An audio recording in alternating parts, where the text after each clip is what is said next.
Maverick News presents The Rick Walker Show. Defrag your mind.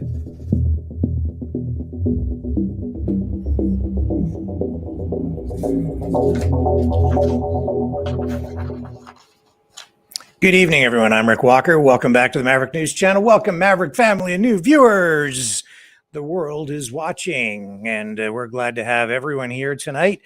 So many things to talk about. We are going to talk about, what are we going to talk about? We're going to talk about the Cannabis Substitution Program.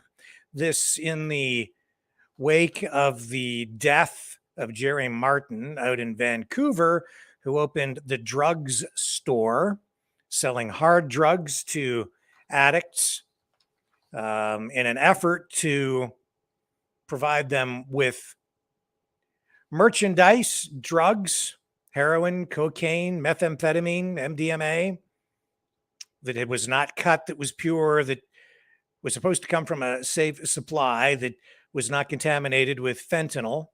And yet on Friday, Jerry Martin, the proprietor of the drugs store, passed away after overdosing on fentanyl.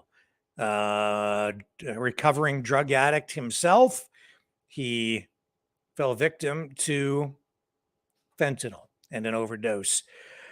Prior to opening the drugs store, Jerry Martin had some partners, and they were involved in other programs that they put on. They are cannabis activists, and we're going to have his partners on the program tonight to share their story, because their efforts continue, but not in the same way that Jerry's journey did. They are involved in a program they started called the Cannabis Substitution Program. Rather than trying to provide hard drugs for addicts in an effort to make sure they remain safe, they provide cannabis on the street, and I believe it's free of charge. In any event, we'll talk to them about Jerry, their memories of him, their thoughts on what he was doing, and we'll learn about their current program, which I think sometimes runs afoul of the authorities, even though British Columbia has very liberalized decriminalization policies for drugs of pretty much all types these days. Perhaps the most liberal drug policies in North America, if not Canada for sure. So looking forward to that conversation. They'll be along a little later in the broadcast. Also tonight, that tornado out in Alberta, we have footage of that. And the government, Justin Trudeau, you will eat the expired food and you will like it. They are looking at doing away with best before dates on food in response to, well, I guess, dwindling or diminishing food supply. We'll talk about it. You will eat the expired food with the bugs and you will like it. Max Blumenthal, journalist at the United Nations, a video of him speaking there going viral. What's the subject matter? The Ukraine war. And he handily dismantles the UN NATO narrative on Ukraine. I'm not sure if we'll get into too much stuff on the France front tonight, but we might have some time. Most Americans, according to a new poll, are okay with the Supreme Court ruling striking down affirmative action. And in Ukraine, preparations are underway to mitigate any possible negative impact from a nuclear disaster at the Zaporizhzhia nuclear power plant. Not sure what to make of that, but there's, how shall I put this? a lot of Western media spin on this story. So those are kind of the main things we'll talk about tonight. Also, we might be able to get through to this First Nations woman who was on Parliament Hill yesterday, raising that controversial First Nations flag displaying the swastika. Adrian, the realist, called and gave me the phone number of a lady who was directly there. Well, she was there. I think she's the one who, Adrian says, raised the flag on Parliament Hill yesterday during a very small ceremony that was low profile, low key. And there's a further story to go along with that. And as always, I want to give people as much information as possible, explore issues to their fullest so that you can make your own assessment and draw your own conclusions with good factual information. So those are the things that I have on tap tonight. I think it's going to be a great program. I'm hoping that you find extreme value in this, which is always my goal. And I am here to serve in that capacity. We believe in free speech, freedom of media. That is what we are here to preserve and protect and engage in. And we are here to give you a voice as well. And if there is time, we will go to the phones tonight so that you can join the conversation. That being said, do not go away. I will be right back. And I will tell you right now through this video how you can support this channel. The New World Order. Government overreach. The Great Reset. Mainstream media lies. Now more than ever, independent voices are needed. Donate now, at freedomreporters.com. That's freedomreporters.com. Maverick News. The antivirus program. For your mind.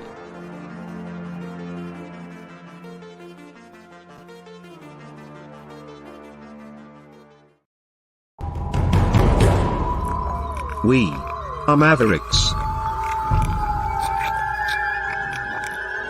We say no to the Trudeau and Biden New World Order. And to bugs. Because bugs are creepy and gross. And people should not eat bugs. Maverick News. The world is watching.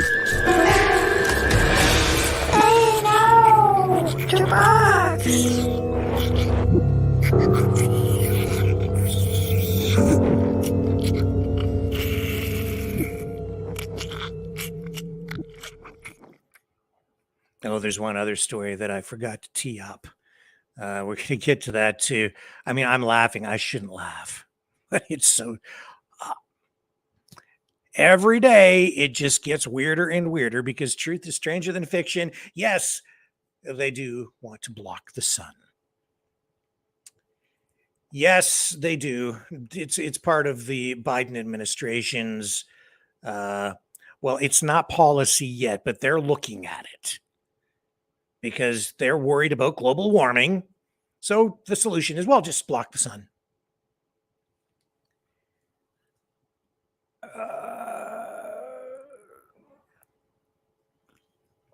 Not making it up. Not making it up. You've probably heard things like that before. Not making it up. We'll get to that. But right now, what I want to talk about is best before dates. This one blows my mind too. I sort of understand where they're coming from, but at the same time, it is so short-sighted. And it shows that as governments create problems, they cut corners in order to make themselves look better.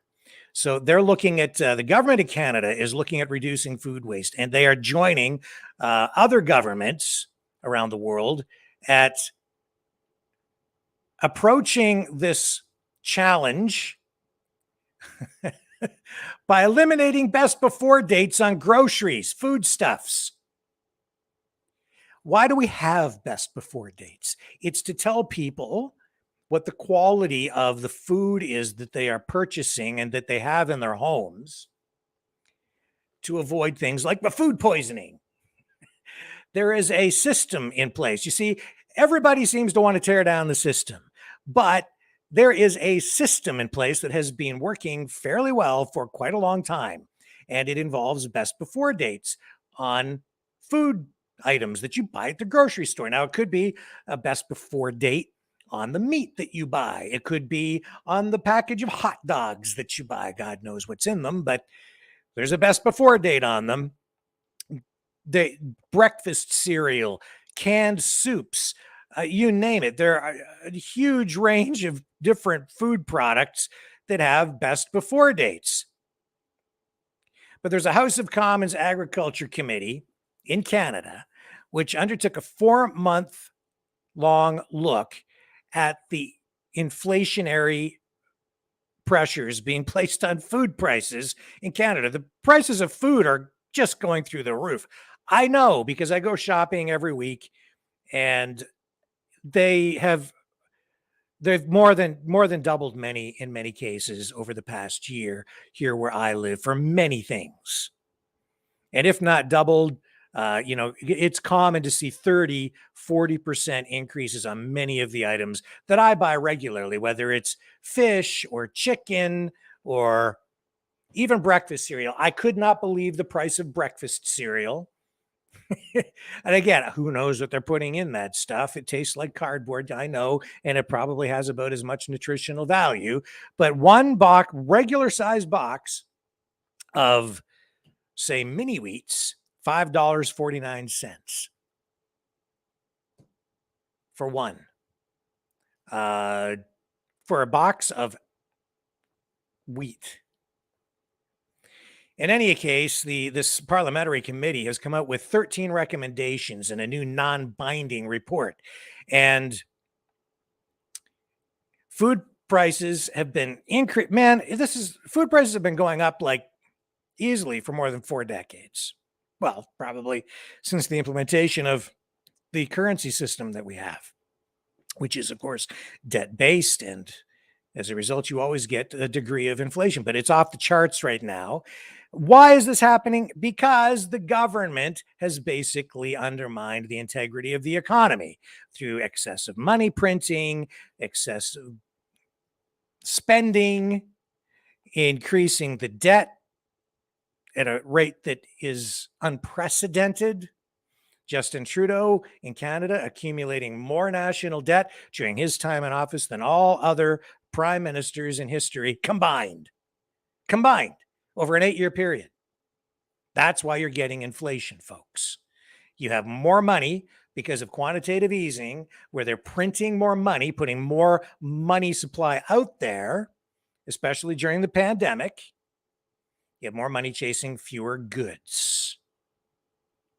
That drives the price up because we've not had a corresponding increase in productivity. In fact, we've had a decrease in productivity or production.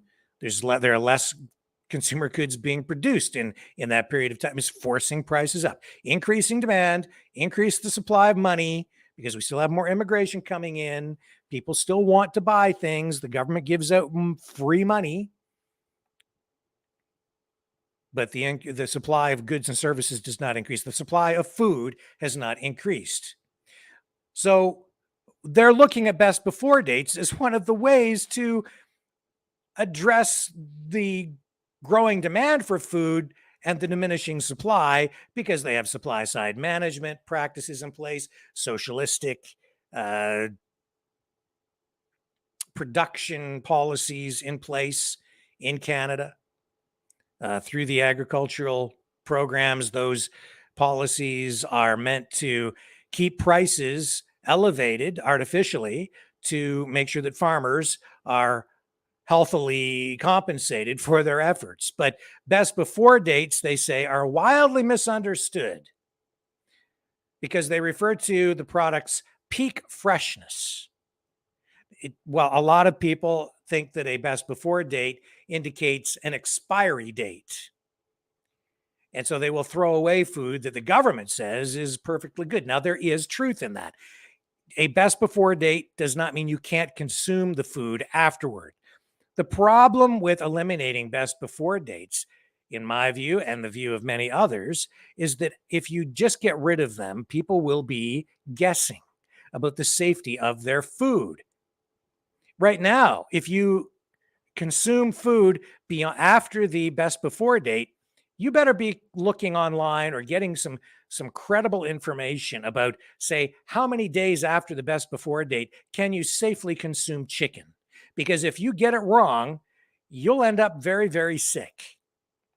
That's what those best before dates are there for. It's one, to make sure that you're buying fresh food at the supermarket, and two, to make sure that what you're consuming at home is safe.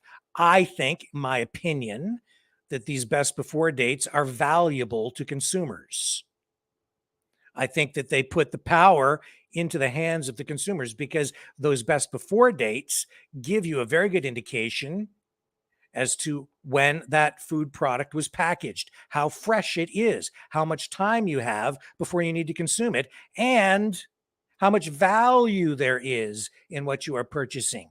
If you go to the meat department at any supermarket, as products get closer and closer to the best before date, they will mark that merchandise down, that food down, in order to accelerate the sale, to incentivize someone to buy it. And you can see the difference in meats. I'm sure you've all seen it, the discounted meat at, say, 30 or 40% off is a darker color than the stuff that is fresher.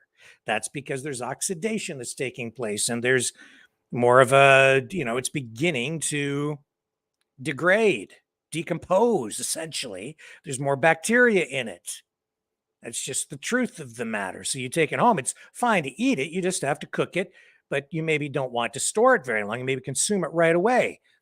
Well, you get rid of these best before dates, and the government is saying that would prevent safe consumable food from being thrown out. And it would save Canadians money on their grocery bills. Yeah, because you're eating older food. I would say that one of the reasons the people involved in agriculture and the supermarket industry, the retail food industry, the reason they want this is they can increase their profits. They get rid of those best before dates. You don't have as much information as a consumer. They can sell older food products to you without that information being disclosed, and you're none the wiser. You get it home. Maybe you consume it right away. Maybe you don't. I don't know. And these are packaged goods too that we're talking about. Things that have not expiry dates, but best before dates on them. It could be bread. It could be cereal, any kind of canned good. You look on it, it has a best before date. If a lot of people throw it away once it gets to the best before date, and you don't have to. It is still good to consume it afterward. The Canadian Food Inspection Agency is involved in a lot of these regulations and in making sure that these rules are followed right now. But what the government is saying is that when you see a best before date on things like coffee or water,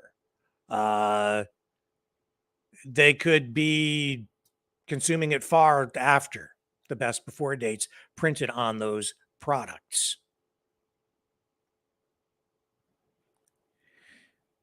So this is the government's solution to growing demand for food and a shrinking supply. Instead of increasing the food supply, they're just reducing the standards, essentially. And I think that is short-sighted.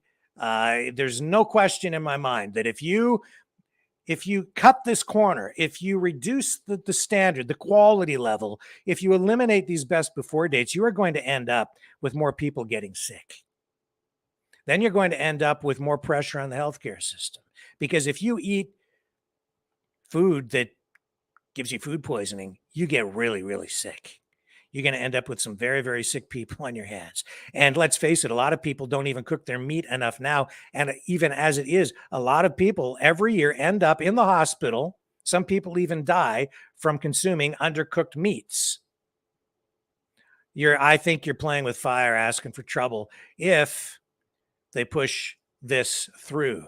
A study last summer from researchers at Dalhousie University which was conducted in partnership with the Angus Reid Institute, found that most Canadians prefer to keep the best before dates, even if getting rid of them could spell a reduction in food waste. While only 27% of respondents to a survey said they agreed with doing away with the label. So the public clearly wants to keep these best before dates, and I do too.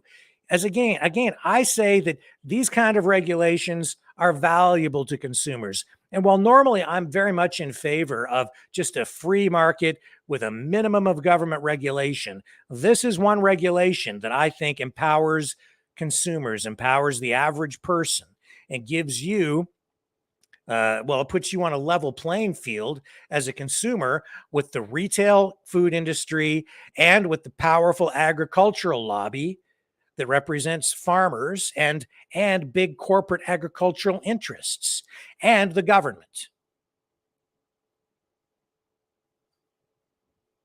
So I'm concerned about this. I think we all should be concerned about it. If you're hearing about it, if this is an issue that affects you or concerns you, I would say that the time to push back on this is now, before we wait for the government to push ahead and implement a change in this policy, essentially eliminating best before food dates. So this committee is also recommending a tax on large grocery chains if the Competition Bureau finds that the independent agencies that regulate these companies conclude basically if they're like pumping up the prices, they want to implement more taxation on these big corporate retail food giants like Loblaws, Walmart, the other big players in the food retail industry. But I'd say that is sort of window dressing to make the elimination of best before dates more palatable to the public. Something to take note of, something that we all need to be concerned about. Best before dates. You will eat the expired food and you will like it with the bugs. I'll be right back.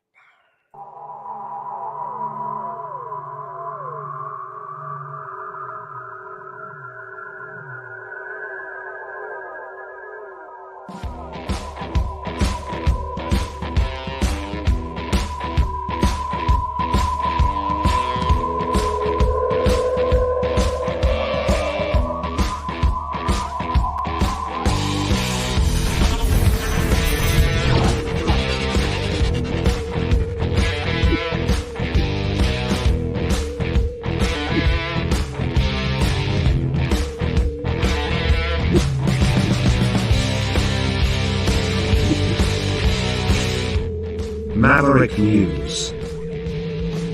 The world is watching.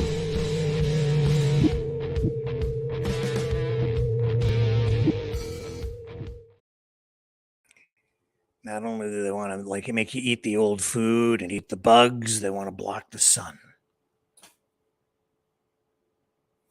I've heard about this before. You probably heard about it before. I mean, the variety of different programs or ideas that they've come up with to combat climate change, man-made climate change. So what's their solution? Block the sun. I'm not making it up. It's crazy. And to prove to you that I'm not making it up, and I'm sure that you believe what I'm telling you anyway, because we all know that, as I said before, truth is stranger than fiction. This being reported even on Fox News today. Here's the mainstream media report from Fox, just to show you it's a real thing. As the Biden administration signals its fight against global warming may actually involve blocking sunlight.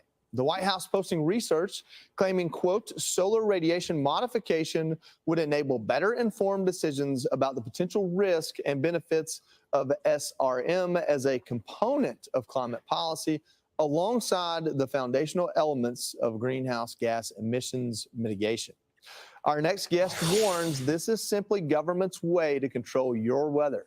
Mark Morano, publisher of ClimateDepot.com, and he joins us now. Okay, Mark, my take this morning was maybe this is one of those or else, get on board with everything else or we're going to block the sun. But I guess it's a little bit more, reality than that. Tell us about it.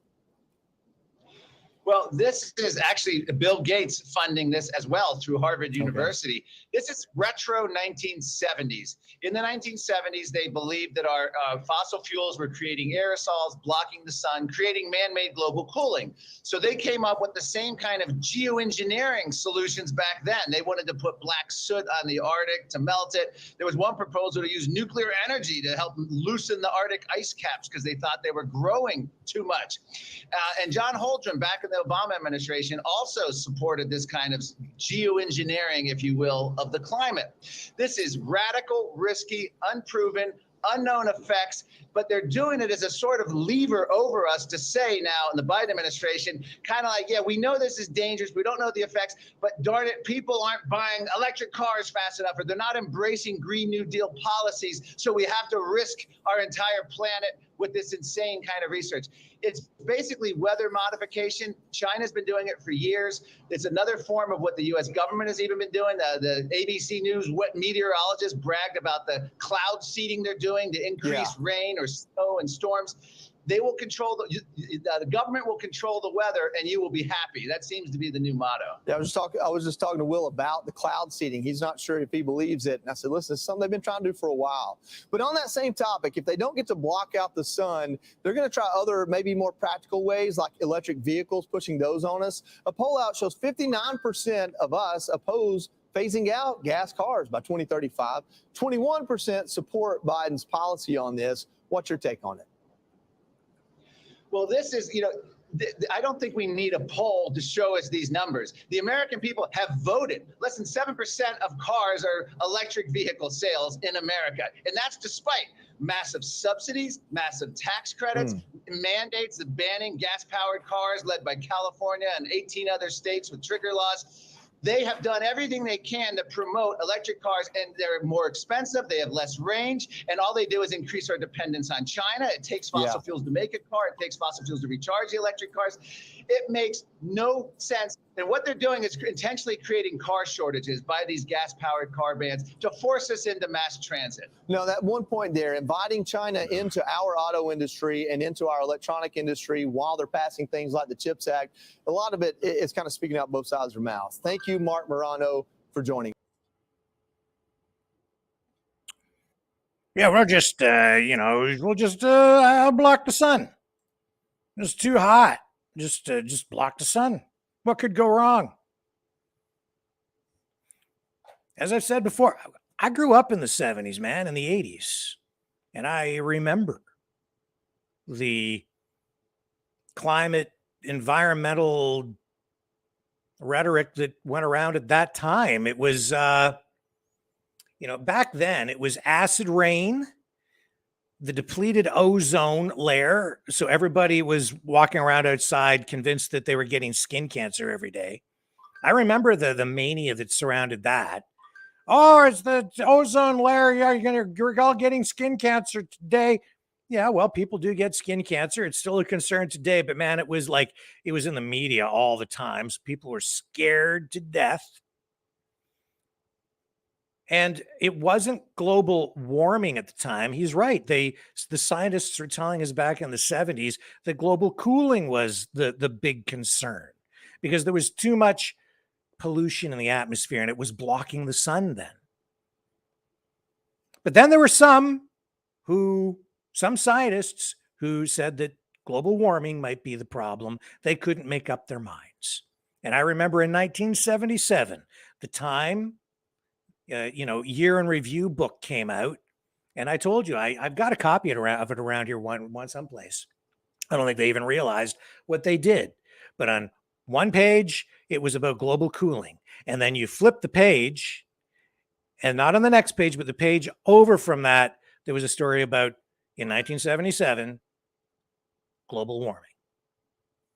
Opposite theories being presented as scientific fact at the time, conflicting, totally opposite to each other. And that was going on in the 70s. Today, now it's just climate change.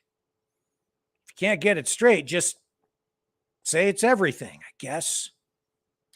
Say it's everything. Now, I'm going to try and call, this lady's name is Rose. Yesterday, we had Adrian, the realist, on. He gave us an account of what apparently happened on Parliament Hill when some of his supporters went on to Parliament Hill to try to raise this flag, which has a swastika on it. Adrian says that this is actually a First Nations Native American symbol that he is reclaiming for his people. As you know, I have some concerns about it. It's a swastika. It carries very negative overtones, to say the least. It's associated in the minds of most people with Nazi Germany. And I know that that's not supposed to be the case here, but it's a very divisive and threatening symbol, which Adrian has acknowledged, but there's a larger issue at play. Now, when this happened on Parliament Hill yesterday, apparently some 30-some flags were confiscated by police at checkpoints or security personnel, checking people as they were trying to get on to Parliament Hill for Canada Day celebrations. And these guys wanted to have a ceremony and raise that flag. And we're told that they did get through with one flag. So Rose was there. Let me call her now. Adrian lined this up for us tonight. So we're going to call and find out from her what happened, what her experience was. So let's see if we can get through now.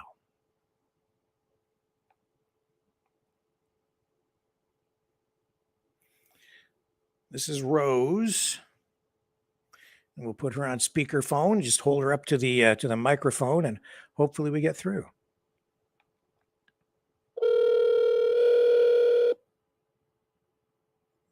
We know police were prepared to make arrests, but... Hello, is this Rose?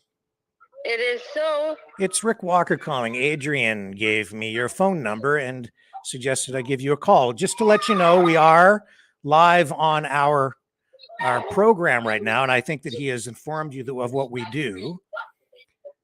Is it okay to have to ask you a few questions about what happened on Parliament Hill yesterday? Yeah, I didn't know that we'd be going live right now. You said that you wanted to ask a couple questions of me before we went on air. Oh, okay. And I'm actually just stepping out to pick up my husband. No problem. You know what? Like the folks here are just very curious about it. So I can schedule a time with you to do an interview at another time. I'm happy to do that. I would be more than happy to. Sure. I just would like to be able to be respectful of your time. Sure. And the likewise. nature of the situation. Sure. No problem. When would you like to do it?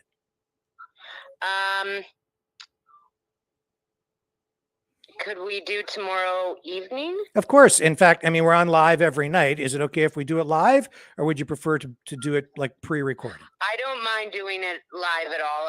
I've done public speaking in the past, and as the people witnessed yesterday, I'm very respectful and I'm able to interact with people, and I have no issues with disclosing what happened yesterday. I just want to be respectful of everybody's time. Sure. And just give you some time to gather your thoughts. No problem at all. For sure. So I'm out in Ontario. We go live every night at 6 p.m. Why don't we bring you on at, say, 6:30 p.m. Eastern time tomorrow? Sounds great. I appreciate it very much, Rose. I will call you and prior to that, and make sure that we are able to send you the link to get to the studio and so on, or we can do it by phone or whatever. But I'll call you and make sure we get it all set up. Thank you so much. For sure. No problem. Thank you so much, Rick. I look forward to speaking with you tomorrow. I do as well. Thank you. Take care. Have a great night. You. Bye. Thank you. Bye. Okay, so that's Rose. We'll get the whole story from her tomorrow. And I know that a lot of you will be looking forward to that, as am I. What else do we have to talk about tonight? So many other things. Max Blumenthal, journalist, went to the United Nations to speak about the war in Ukraine. his video of this is now going viral, and for good reason. This address really dresses down the UN, NATO, and the United States. Here he is. Max Blumenthal. Thank you. And I thank Alex Rubenstein and Wyatt Reed for helping me prepare this address. Wyatt Reed is a journalistic colleague of mine who in October 2022 happened to be in Donetsk when his hotel was shelled by the Ukrainian military with a apparently US-made howitzer, nearly killing him. He was 100 meters away. I'm also here with my friend, the civil rights activist Randy Credico, who is more recently in Donetsk and witnessed regular HIMARS attacks on civilian targets. I am here not only as a journalist who has spent over 20 years writing books, producing documentaries, and writing articles about conflict and politics from several continents. I'm also here as an American taxpayer who's been dragooned into funding a proxy war that has become a threat to the regional and international stability at the expense of my countrymen and women. June 28th, as emergency crews work to clean up yet another toxic train derailment in the United States, this time on the Montana River, further exposing our nation's chronically underfunded infrastructure and its threats to our health, the Pentagon announced plans to send an additional $500 million worth of military aid to Ukraine. The development came as Ukraine's army enters the third week of a vaunted counteroffensive that CNN describes as, quote, not meeting expectations, and which even Volodymyr Zelensky says is going slower than desired. As Ukraine's military failed to breach Russia's primary defense line, CNN reported on June 12th that Kiev had lost, quote, lost 16 US-made armored vehicles sent to the country. So what did the Pentagon do? It simply passed that bill down to average US taxpayers like myself, charging us another $325 million to replace Ukraine's squandered military stock. There was zero effort to consult the US public's position on the matter, and the vast majority of Americans likely did not even know the exchange took place. This policy that I'm describing to you, which sees Washington prioritize unrestrained funding for a proxy war with a nuclear power in a foreign land while our domestic infrastructure falls apart before our eyes, exposes a disturbing dynamic at the heart of the Ukraine conflict, an international Ponzi scheme that enables Western elites to seize hard-earned wealth from the hands of average US citizens and funnel it into the coffers of a foreign government that even Transparency International ranks as consistently one of the most corrupt in Europe. The US government has yet to conduct an official audit of its funding for Ukraine. The American public has no idea where their tax dollars are going. And that's why this week, we at the Gray Zone published an independent audit of US tax dollar allocation to Ukraine throughout the fiscal years 2022 and 23. Our investigation was led by Heather Kaiser, a former military intelligence officer who served in Iraq and Afghanistan.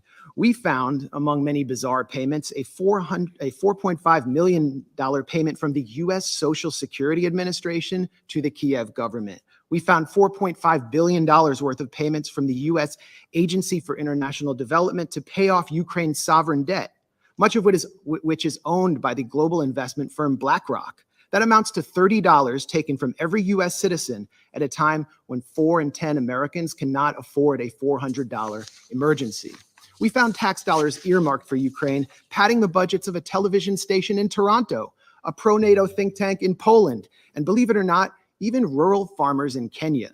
We found tens of millions to private equity firms, including one in the Republic of Georgia, as well as $1 million payment to a single private entrepreneur in Kiev. Our audit also revealed the Pentagon's $4.5 million contract with a company called Atlantic Diving Supply to provide Ukraine with unspecified explosives equipment. This is a notoriously corrupt company that none other than Tom Tillis, the chairman of the Senate Armed Services Committee, previously lambasted for its, quote, history of fraud. Yet once again, Congress has failed to ensure these shady payments and massive arms deals are properly tracked. In fact, much of the military and humanitarian aid shipped to Ukraine has simply vanished. Last year, CBS News quoted the director of a pro-Zelensky nonprofit in Ukraine who reported that only 30% of aid was reaching the front lines. The embezzlement of funds and supplies is at least as troubling as the potential consequences of the illicit transfer and sales of military-grade weapons. Last June, the head of Interpol warned that the massive transfers of arms into Ukraine means, quote, we can expect an influx of weapons in Europe and beyond, and that criminals are now, as we speak, focusing on them. This May, a group of anti-Kremlin Russian exiles outfitted with gear supplied by the Ukrainian government was hailed by Western politicians for carrying out terrorist attacks in Russian territory using American-made Humvees. Although the group, the so-called Russian Volunteer Corps, is led by a man who calls himself the, quote, White King, and includes numerous open admirers of Adolf Hitler, described as neo-Nazis in U.S. mainstream media, the Western weaponization of this militia against Russian forces and Russian civilians has not prompted any outcry from Congress. And while the Biden administration has promised that it's keeping tabs on the weapons sent, a State Department cable leaked last December conceded that, quote, kinetic activity and active combat between Ukrainian and Russian forces create an environment in which standard verification measures are sometimes impracticable or impossible. The Biden administration not only knows that it cannot track the weapons it's shipping to Ukraine, it knows that it is escalating a proxy war against the world's largest nuclear power and daring it to respond in kind. We know this because back in 2014, and this timeline is so important, that's when NATO Secretary General Jens Stoltenberg said that the war started following a US-backed coup d'etat. President Barack Obama rejected demands from Kiev to send lethal offensive weaponry because, as the Wall Street Journal put it, he had a, quote, long-standing concern that arming Ukraine would provoke Moscow into further escalation that would drag Washington into a proxy war. When Donald Trump entered office in 2017, he attempted to hold the line on Barack Obama's policy, but was soon branded a Russian puppet by the Beltway press corps and the Democratic Party for refusing to send Raytheon's Javelin missiles to the Ukrainian military. His reluctance to send the Javelins became a central theme of his impeachment, and he predictably relented. As U.S.-made offensive weaponry began to reach the front lines of the Donbass, the collective West exploited the Minsk Accords to, quote, give Ukraine time to arm up, as the former German Chancellor Angela Merkel put it. In January 2022, the U.S. announced a $200 million arms package to Ukraine. Follow the timeline. By the 18th of February, observers from the Organization for Security and Cooperation in Europe reported a doubling in ceasefire violations, with OSCE maps showing the overwhelming majority of targeted sites on the side of pro-Russian separatists in Donetsk and Lugansk. 5 days later, Russia invaded Ukraine.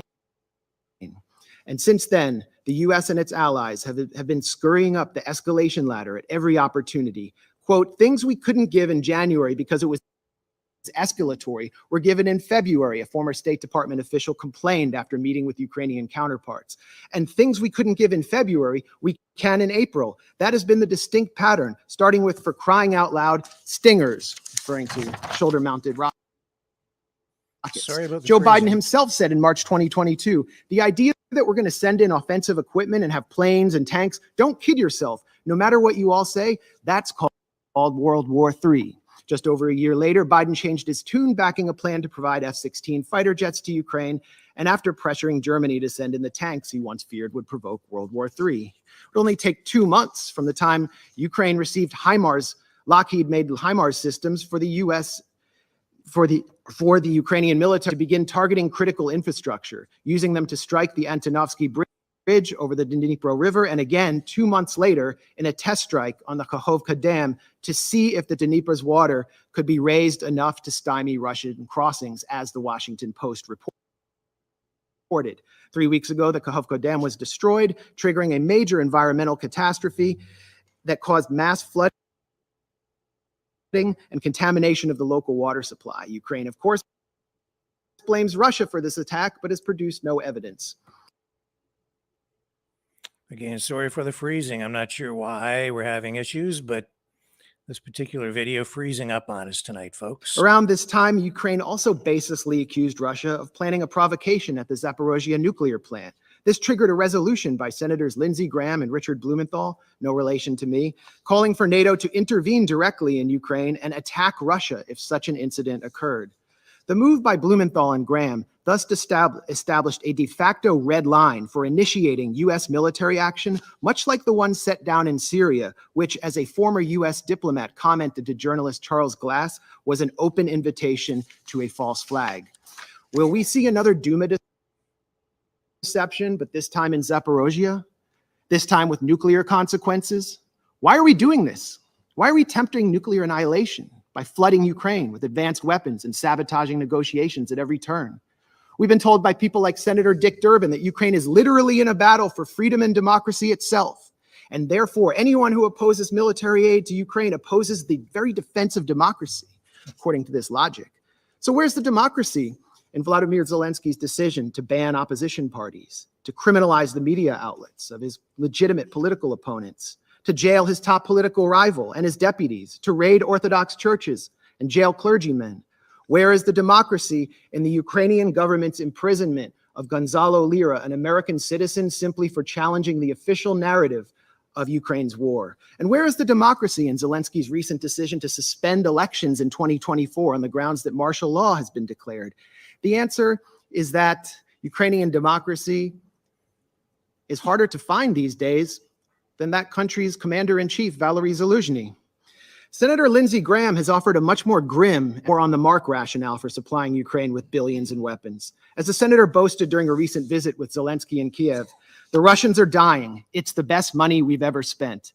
I repeat, the Russians are dying. It's the best money we've ever spent. And Graham has also said that Americans are ready to fight this war down to the last Ukrainian. While official casualty numbers are strictly classified, we must worry that Ukraine is well on its way to fulfilling the senator's ghoulish fantasies.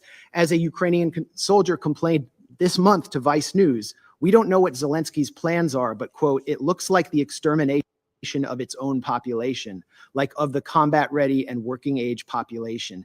That's it. Indeed, military cemeteries in Ukraine are expanding almost as rapidly as the Northern Virginia McMansions and beachfront estates of executives from Lockheed Martin, Raytheon, and assorted Beltway contractors benefiting from the second highest level of military spending since World War II.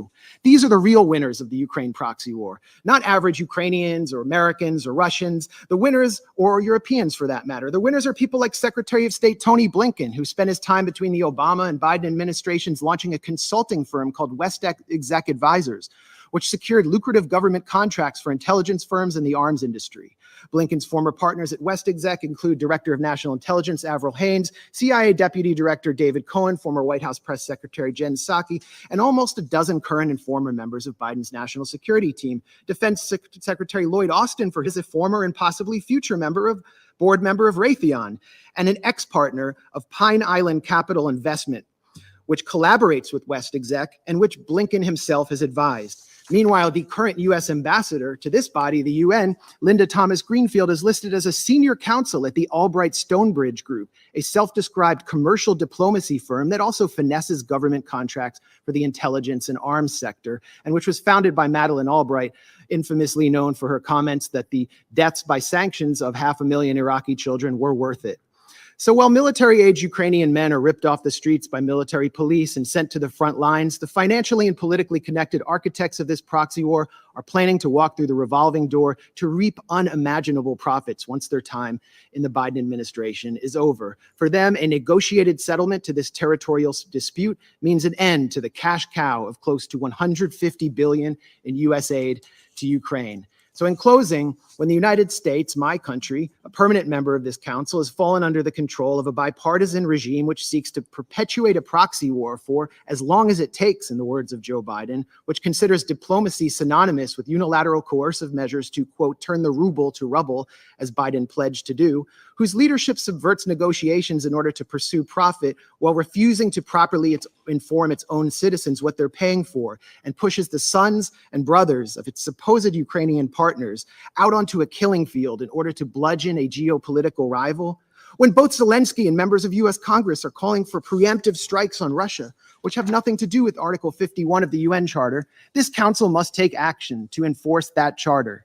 That charter is clear that the Security Council must use its authority to guarantee a pacific settlement of dispute, particularly when it threatens international security. That should not only apply to Russia and Ukraine. This council has an obligation to strictly monitor and restrain the U.S. and the illegal military formation known as NATO. Thank you.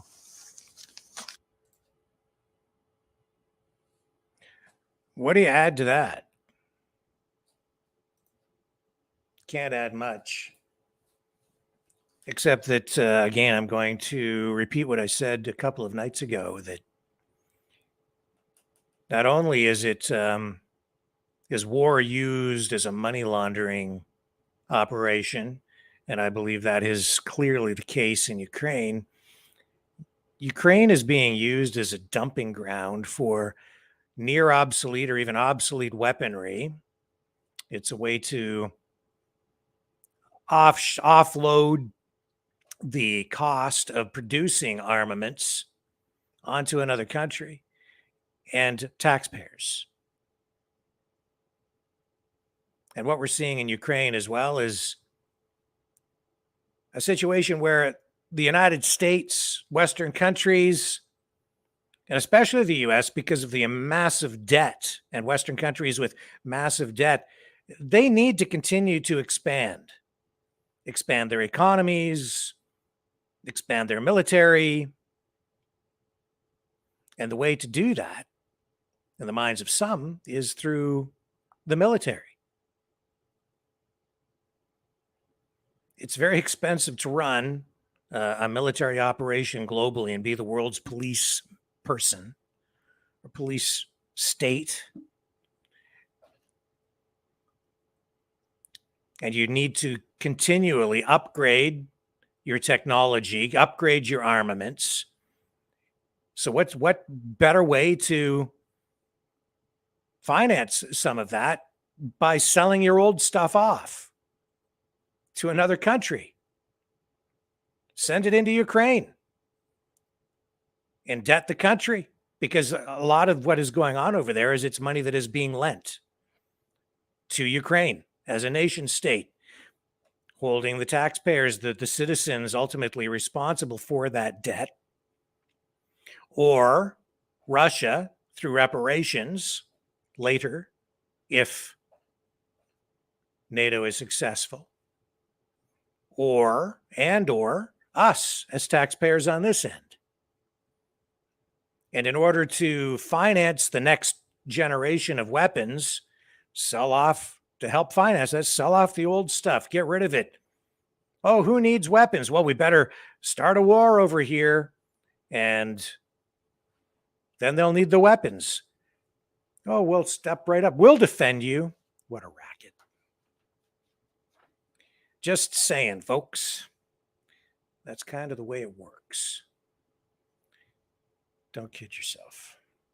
And in the course of all of that, you have big companies, the military-industrial complex, politicians, and bureaucrats enriching themselves as these weapon systems are resold on the black market, as cash flows into the country and to the tune of billions and even trillions of dollars. And as Max Blumenthal pointed out there, a lot of this is not even being tracked. So where do you think it's going? Yeah, in some cases, it's being blown up on the battlefield. But we also know that Ukraine was perhaps the most corrupt country on the face of the earth before this conflict escalated to the point that we've seen today. Why? They set that country up as a corrupt money laundering operation for the global elites. Man, that's what they've been doing over there. And that's what's going on even now. They tell us it's because we have to fight for democracy. And yet the elections have been canceled over in Ukraine indefinitely. Journalists opposing the policies of the Zelensky regime imprisoned. Gonzalo Lira specifically mentioned in that, addressed by Max Blumenthal. He's quite right. He's like, where is the democracy in that? I've been asking the same question. It's perplexing unless you follow the money.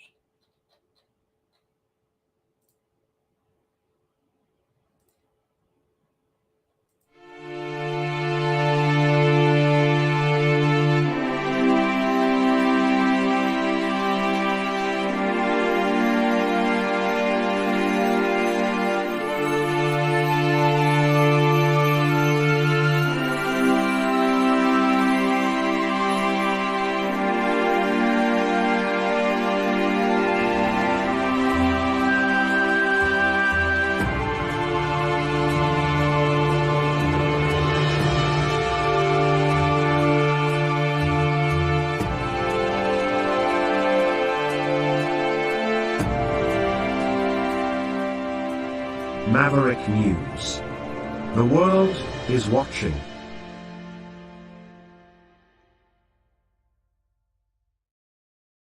Okay, so we are multi-streaming again tonight, which to me means something. Maybe to you it doesn't. What it means is we're streaming on more platforms than we used to reach more and more people, and part of that involves streaming over to Lori's channels. And I see in the chat on the secondary level of the stream platform that we're using, the system, that she's in the chat there. And she mentioned if you go into the chat, she has her donation link set up. So yeah, if you're watching over there in those chats, you should support Lori, because I know that she's working hard too, and her channels are not monetized. Either are these ones. So if you're inclined and you're over there, maybe throw her enough to buy a cup of coffee. You can also support us over here at maverickdonations.com. Let me just bring this up. Well, there's this one here. There it is, maverickdonations.com. That takes you to the Give, Send, Go page. You can also support us at freedomreporters.com. That keeps the lights on here. It pays for all the expenses that we have with the streaming software platform, the video editing programs, the phone line systems, the computers, the subscriptions that we need to get this program on the air every night, just all of the expenses that we have. Freedomreporters.com. That's probably the easiest way to do it. Now, if you're over on Rumble, you can donate through the Rumble Rants. We are not monetized on YouTube, but you can still support us over there by liking the video. Please hit the like button. Give us the thumbs up or a big heart. That helps push us up in the algorithm. It's important. Also, hit that notification bell. Subscribe to us on YouTube. We're going to be back over there in a bigger way in the weeks ahead, I'm hoping, as we kind of push through some of this censorship that we've been experiencing there. We're a little concerned about Bill C-18 and the decision by Meta, Facebook, Google, YouTube to take news content offline. But if we need to, I guess what we'll do is rebrand and or rejig whatever we have to do to come back. Not sure what's going to happen, but we will persevere. We'll get through this together. We are here working for free speech, freedom of media. That's why we have that URL, freedomreporters.com, where you can donate and support what we are doing here, engaging in this kind of journalism where we try to explore all sides of a story.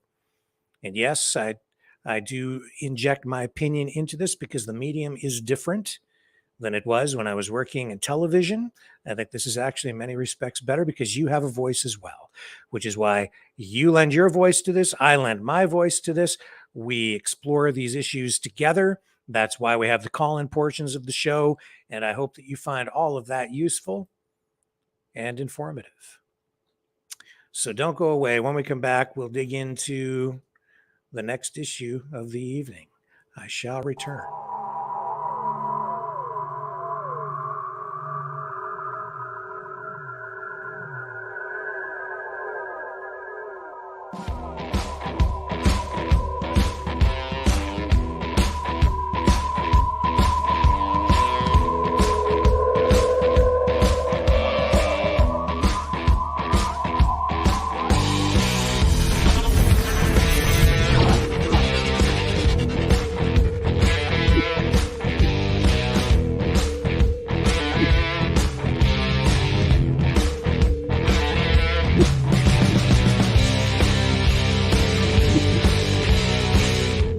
Maverick News. The world is watching.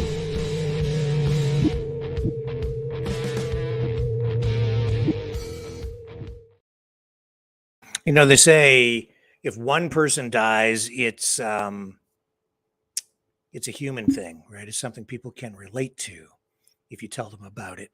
If it's one person, it's a storytelling technique.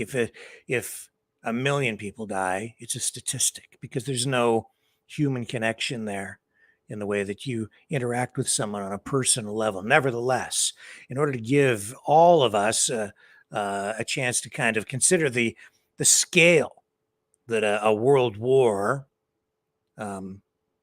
involves in terms of death, I wanted to look back just briefly before we move into another sidebar discussion about this conflict in Ukraine. Look at how many people by country died in World War II. Let me just bring this up. So these are statistics. I think that we, especially here in the West, because of Hollywood movies, television, war has been sanitized for us. We watch, war movies like Top Gun, and they're not gruesome. They're exciting. They're action flicks. They're entertainment. War has been turned into a form of entertainment through our popular culture. And because we've been insulated for so long from experiencing the actual conflicts, aside from the soldiers who have actually gone into combat, we as just everyday regular citizens, the civilian population, we're desensitized to it. To us, it's like watching a sporting event on television. That's the way the mainstream media treats war, even global conflicts. World War II has become Saving Private Ryan, a Steven Spielberg movie. Or when I was a kid, I grew up watching Black Sheep Squadron with Robert Conrad. And it was cool to watch the airplanes and the dog fights, and it was exciting. And that's where I fell in love with the World War II Corsair fighter plane. And I went to air shows when I was a kid. And in that way, those war machines were glorified as technological marvels. And it was entertaining and exciting to watch them fly through the air. London, Ontario, where I grew up, they had one of the best air shows in North America every year. And I used to go as a kid and see these World War II aircraft, and at the time, the most up-to-date fighter jets perform every year from the U.S. government. The U.S. Air Force would come. You saw the Blue Angels fly there, the Canadian Snowbirds aerobatic team. It's a form of promotion by government. But the reality is war results in people being killed, not just soldiers, civilians en masse as well. So here are some stats. Estimated number of military and civilian fatalities due to the Second World War per country or region between 1939 and 1945. I think it's important to look at this, especially as we sit here tonight involved in a conflict that I think in the minds of many is still a world away, something that people are not thinking about. It's not top of mind, but it absolutely, in my estimation, should be, because it is escalating. And Max Blumenthal talked about that. Every time you turn around, it's like it hits a new milestone. It's ratcheted up to the next level. They send the next more sophisticated weapons system in. NATO, and then another NATO country will send some in. First, this round, it's the United States. The next round, it's the UK. Then it's Canada's turn to send more, weapons or vehicles or cash. And every time a country adds to this, the sophistication of the weapon systems that they send increases. So that initially we're looking at, just guns and howitzers. And now it's escalated to the point where we're actually going to send those F-16 fighter jets. So during World War II, the Soviet Union by far lost the most soldiers and civilians. The estimates vary depending on your source. Here on Statista, They're estimating about 24 million. I've heard as high as 27 or maybe even 30 million, 27 million civilians and soldiers killed during World War II, Soviet Union. China, over 19.5 million people. And it isn't just soldiers who die in war, it's civilians as well, as you're seeing here during World War II. Germany, 7,700,000 civilians and soldiers. Poland, 5.6 million. And Japan, where they finally dropped 2 nuclear bombs on Hiroshima and Nagasaki.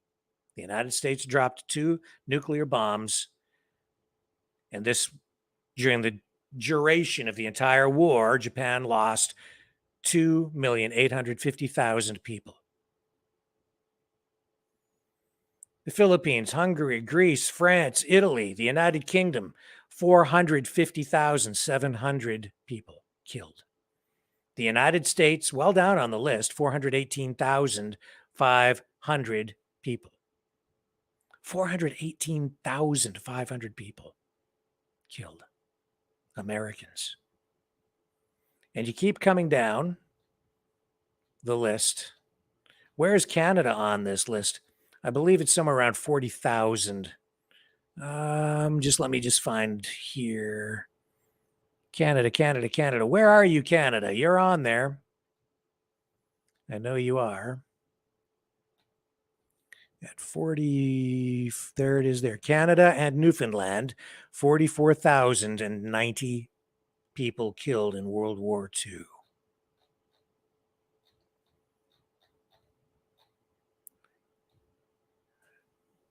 It's a lot of people.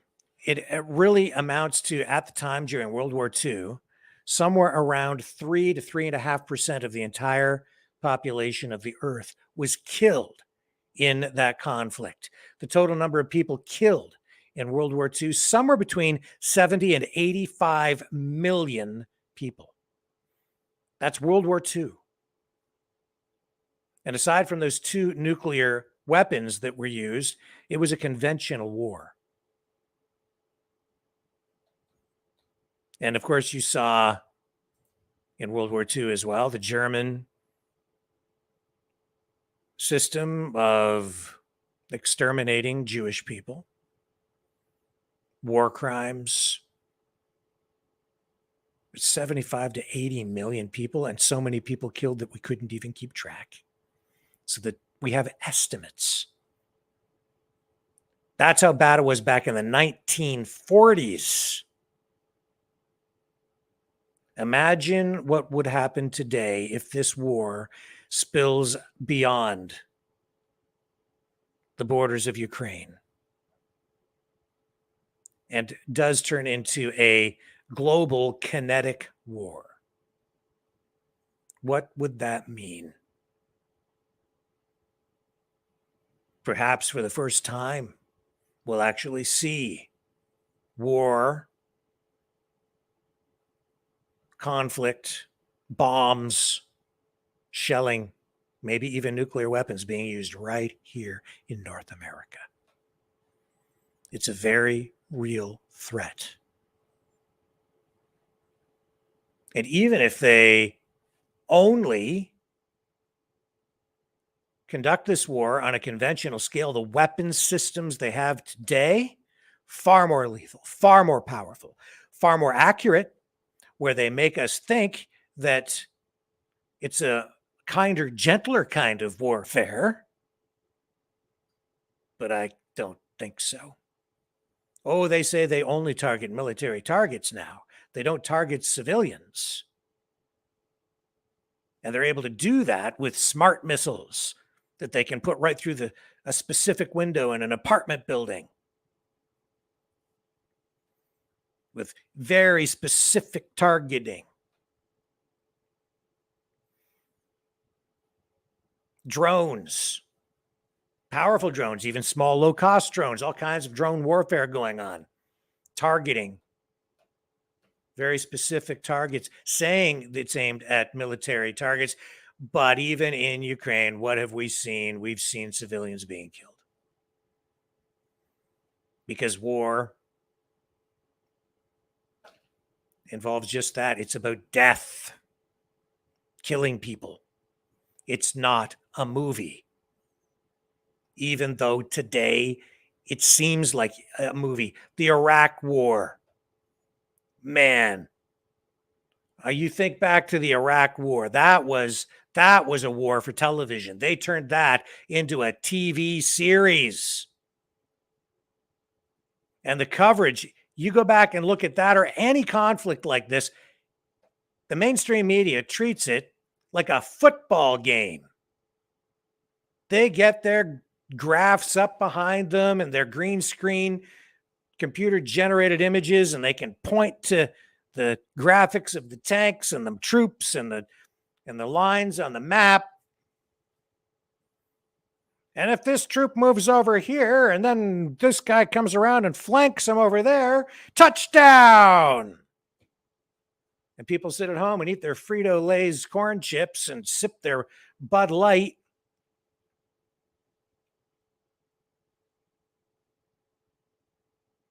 And it's entertainment. And then the commercials come on in between. It's not a television show.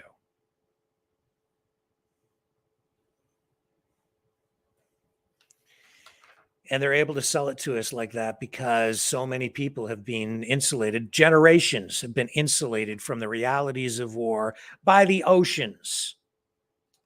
We've never had the kind of conflicts that they've had in Europe or, in Asia, the Middle East. Here, no, we export the weapons. We export the violence. We expand our influence globally with our arms, with our money. And we need to because we just keep going deeper and deeper into debt. So what do? We go to war. Sell those weapon systems. Use them. Use up the old stuff. Get the Russians to blow that crap up. So we can buy new stuff, and they blow up the stuff that we just sold to another country through debt or sold to the people by telling them that this was necessary to preserve democracy. Preserve democracy. You're not preserving anything, man, if you're dead. It defies logic.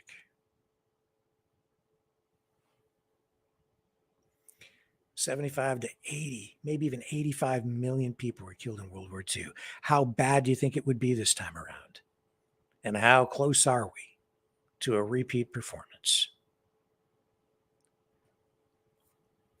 World War III? Make World War II look like nothing. Nothing. I think we might be looking at billions of people being killed. Pray, man, if you believe in God. Pray. Tonight, tonight they're talking about the Zaporizhzhia nuclear power plant. This is how insane these people are who are perpetuating this war. Blaming it on, one side blaming it on the other, but I think it's pretty clear where the real threat is. Does it make any sense at all for the Russians to compromise a nuclear power plant that they have secured to blow it up? Doesn't make any sense to me. But here we are tonight. Listen to this mainstream media report. A warning from Ukraine's President Zelensky. He's accusing Russia of preparing to trigger an explosion at Zaporizhzhia, Europe's largest nuclear plant. That country conducting emergency drills this week, preparing for the worst case scenario. Here's ABC's Patrick Reevell on the ground in Ukraine. Tonight, fresh concerns Russia could try to freeze their southern front line by creating a nuclear catastrophe at the Zaporizhzhia power plant.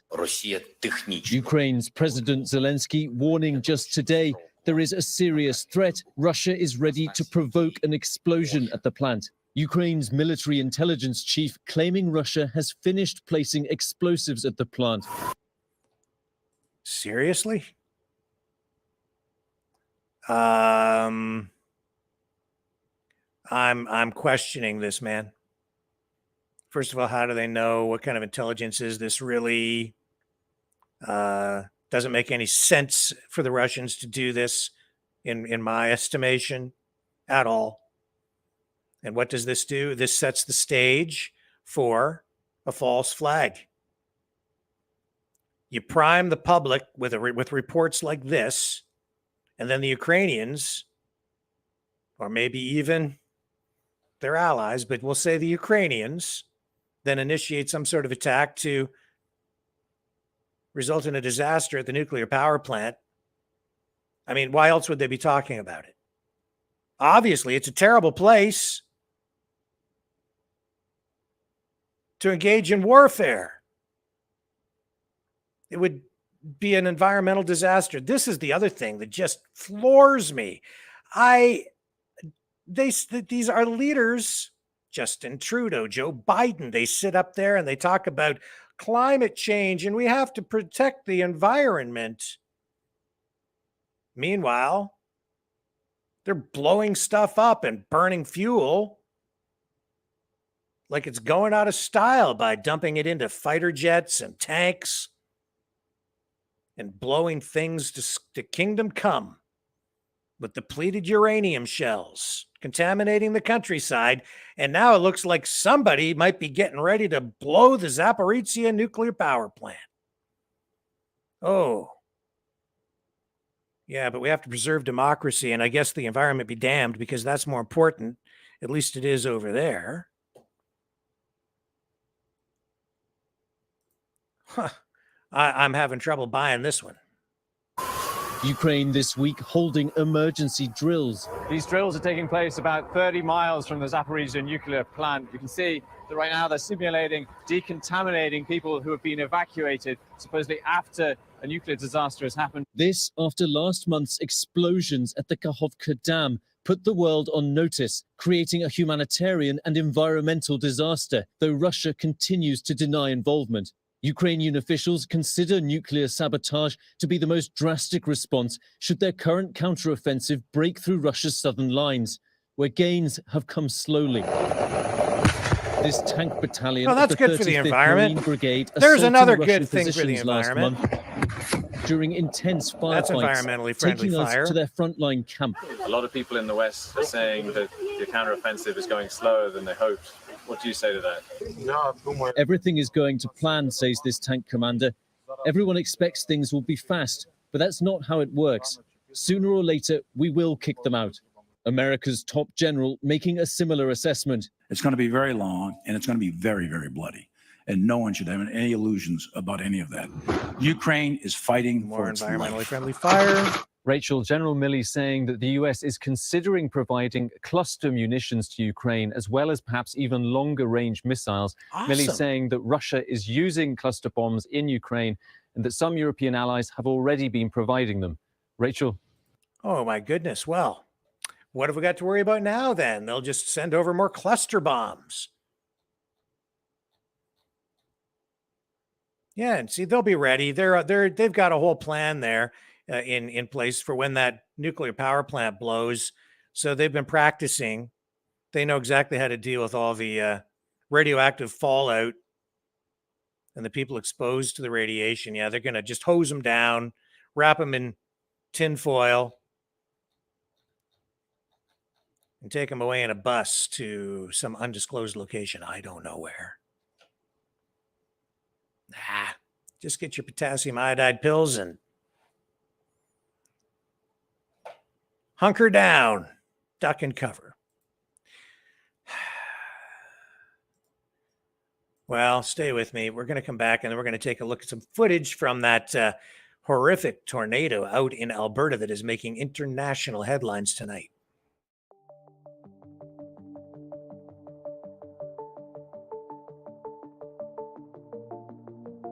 Greetings, brave Mavericks. Our quest for truth continues. We go beyond fake news. Together we expose propaganda, Together we pull others out of rabbit holes. We are maverick thinkers. We are all unique individuals, defenders of individual rights and freedoms, credible, trusted, grounded in reality. Maverick News, Maverick News. Defending free speech, free speech. Donate at freedomreporters.com. Do it now. Tomorrow may be too late. Maverick News. The world is watching.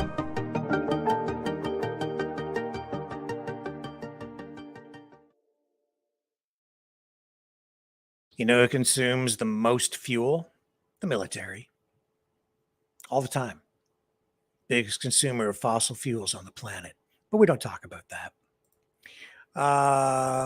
This tornado we're going to talk about, though, because it was devastating. It downed power lines, left homes destroyed out in Alberta. Their officials are out there, first responders. They're still assessing damage. It ripped through central Alberta yesterday. This happened between Carstairs and Didsbury, Alberta. Not far from Mirror, Alberta. And they're still assessing the full scope of the damage. Conflicting reports throughout the weekend about exactly what has been damaged and destroyed. 9 homes damaged and 3 destroyed. Those are the most up-to-date statistics that we have here. RCMP said, that's Royal Canadian Mounted Police for our viewers in other countries, said that one woman was trapped in her basement as her home was destroyed above her. The Carstairs Fire Department pulled this woman from the rubble of her home, and she only suffered minor injuries, lucky to be alive. No other injuries reported. A miracle, but people who witnessed this tornado describe it as a monster. We have some footage here to share with you tonight, and this is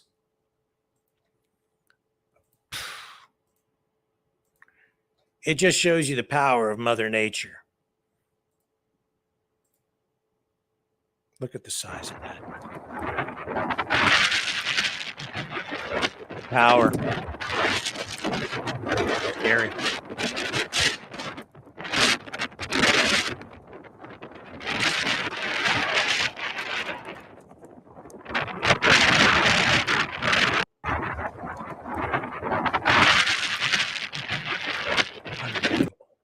Okay, we'll bring up another angle here for you. And this one's very close. This footage. Look at that. How scary is that? Can you imagine being that close to it? Oh my God, there's so much debris, guys. Not good. We gotta go check the house, guys. Get the hell out of there, man.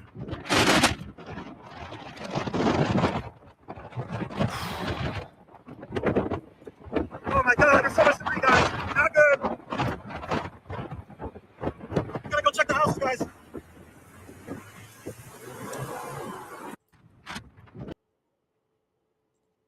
You know, one thing about the current state of today's technology and social media is I think that with cell phones, everything seems to be amplified in terms of news and everything that we see, because we see so much that we never were able to see before. People capturing events like that with their cell phones and then sharing it on social media. It gives you a different perspective on the world. It makes it seem like there's more of things, but it also gives you a clearer perspective, a truer perspective on what is really going on in the world to some degree. I mean, if this was back in, say, the 1970s, people wouldn't have cell phones. That you might not even have seen that funnel cloud. It would have been up to, say, a television station, or maybe somebody with a Super 8mm camera to film that and then get the film processed. But today it's like instant. People can go live and show you those kinds of incidents. And that is the nature of the medium today. That's what we engage in here too. I mean, it changes the nature of news coverage. As Marshall McLuhan said, the medium is the message. And in this case, the medium being social media, you're getting information delivered to you virtually instantaneously and from multiple angles, because so many people have the opportunity to be citizen journalists, whether it's storm coverage or a protest or a politician being caught in the act of doing something maybe they ought not be doing. But it is incredible to see footage like that, because it just gets you right up close. And it is so, I can't believe how dangerous that situation was for the person who shot that. Absolutely incredible. Absolutely incredible. This is a storm chaser who I believe sent that out. Amazing stuff. Absolutely amazing. Anyway, our thoughts are with the people out in Alberta tonight. Time for us to move on, though, because our special guests for the evening have arrived. They are in the back room, and we will be going to them right after this. Don't go away. Hello, world. Are you awake?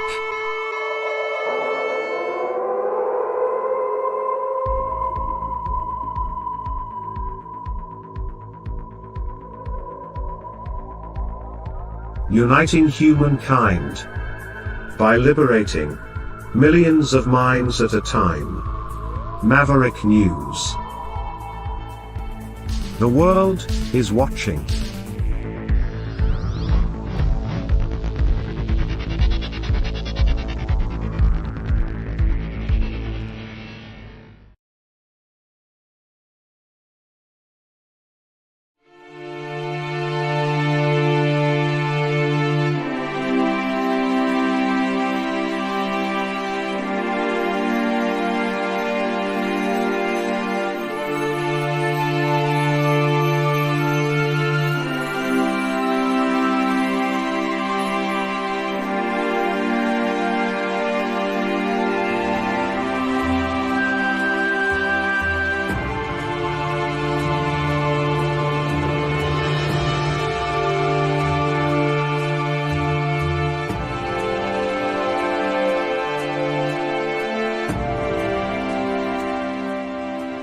Maverick News. The world is watching.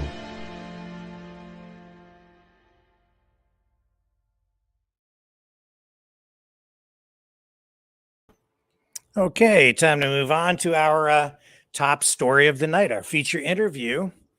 Let's welcome our special guests here tonight, Glenn Wells and Neil Magnuson. Hello, gentlemen. Hello? Can't hear anything. You can't hear anything. No, I've got it off of mute. No, your microphone is muted now, but you can't hear me. Okay. You normally would have to Can you hear us?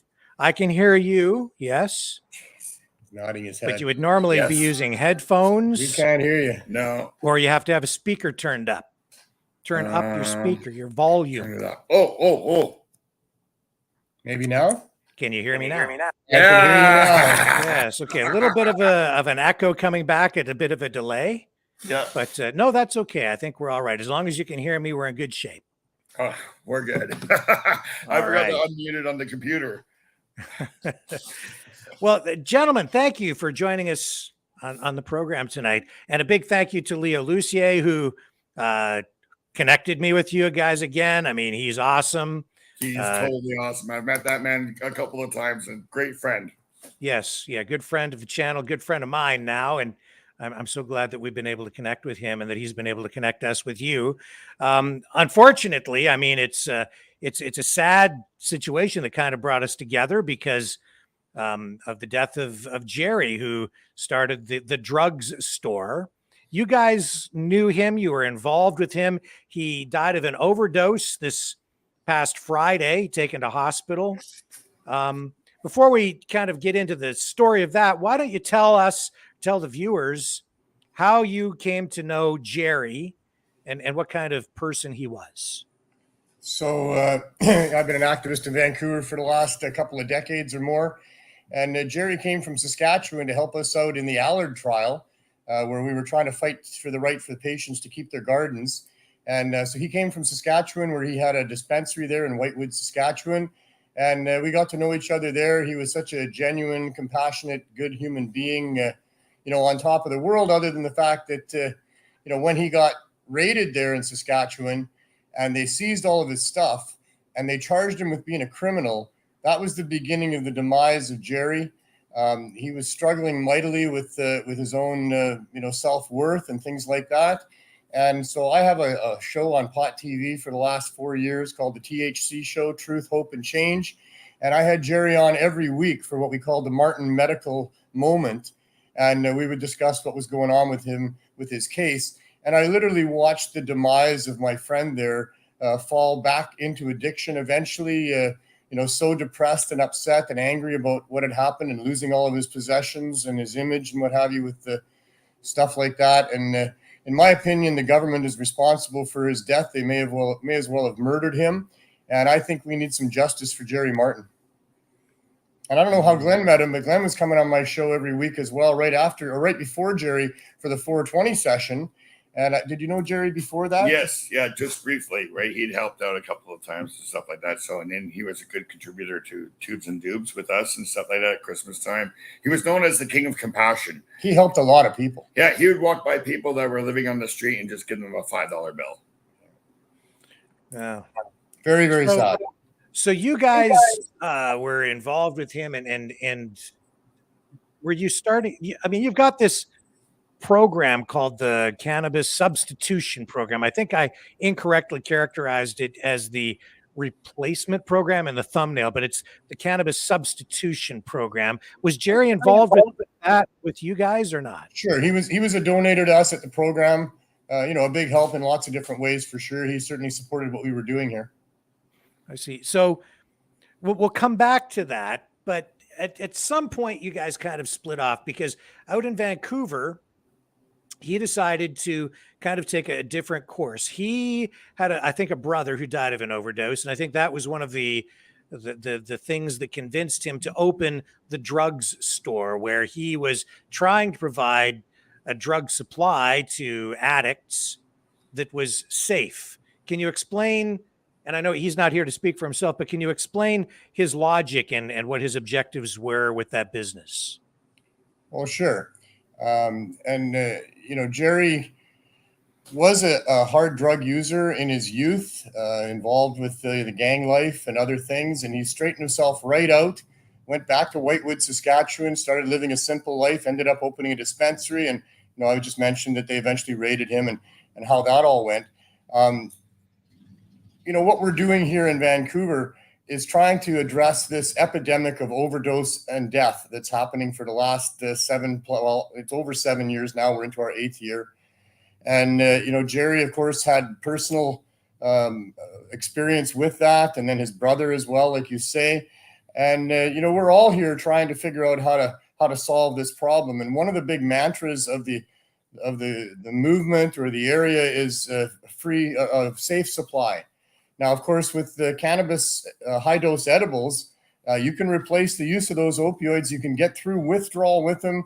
It's not like smoking cannabis. Smoking cannabis is not powerful enough to offset the use of opioids and other street drugs, but the edibles are. It's a whole different thing. It goes through your liver instead of through your lungs. It lasts for hours. You can't smoke too much cannabis.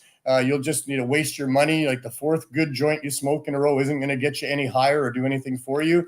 But the edibles, you eat too many of those and you can be comatose for days. And so people using the right dose, we have to always warn people, start low, go slow, find the right dose.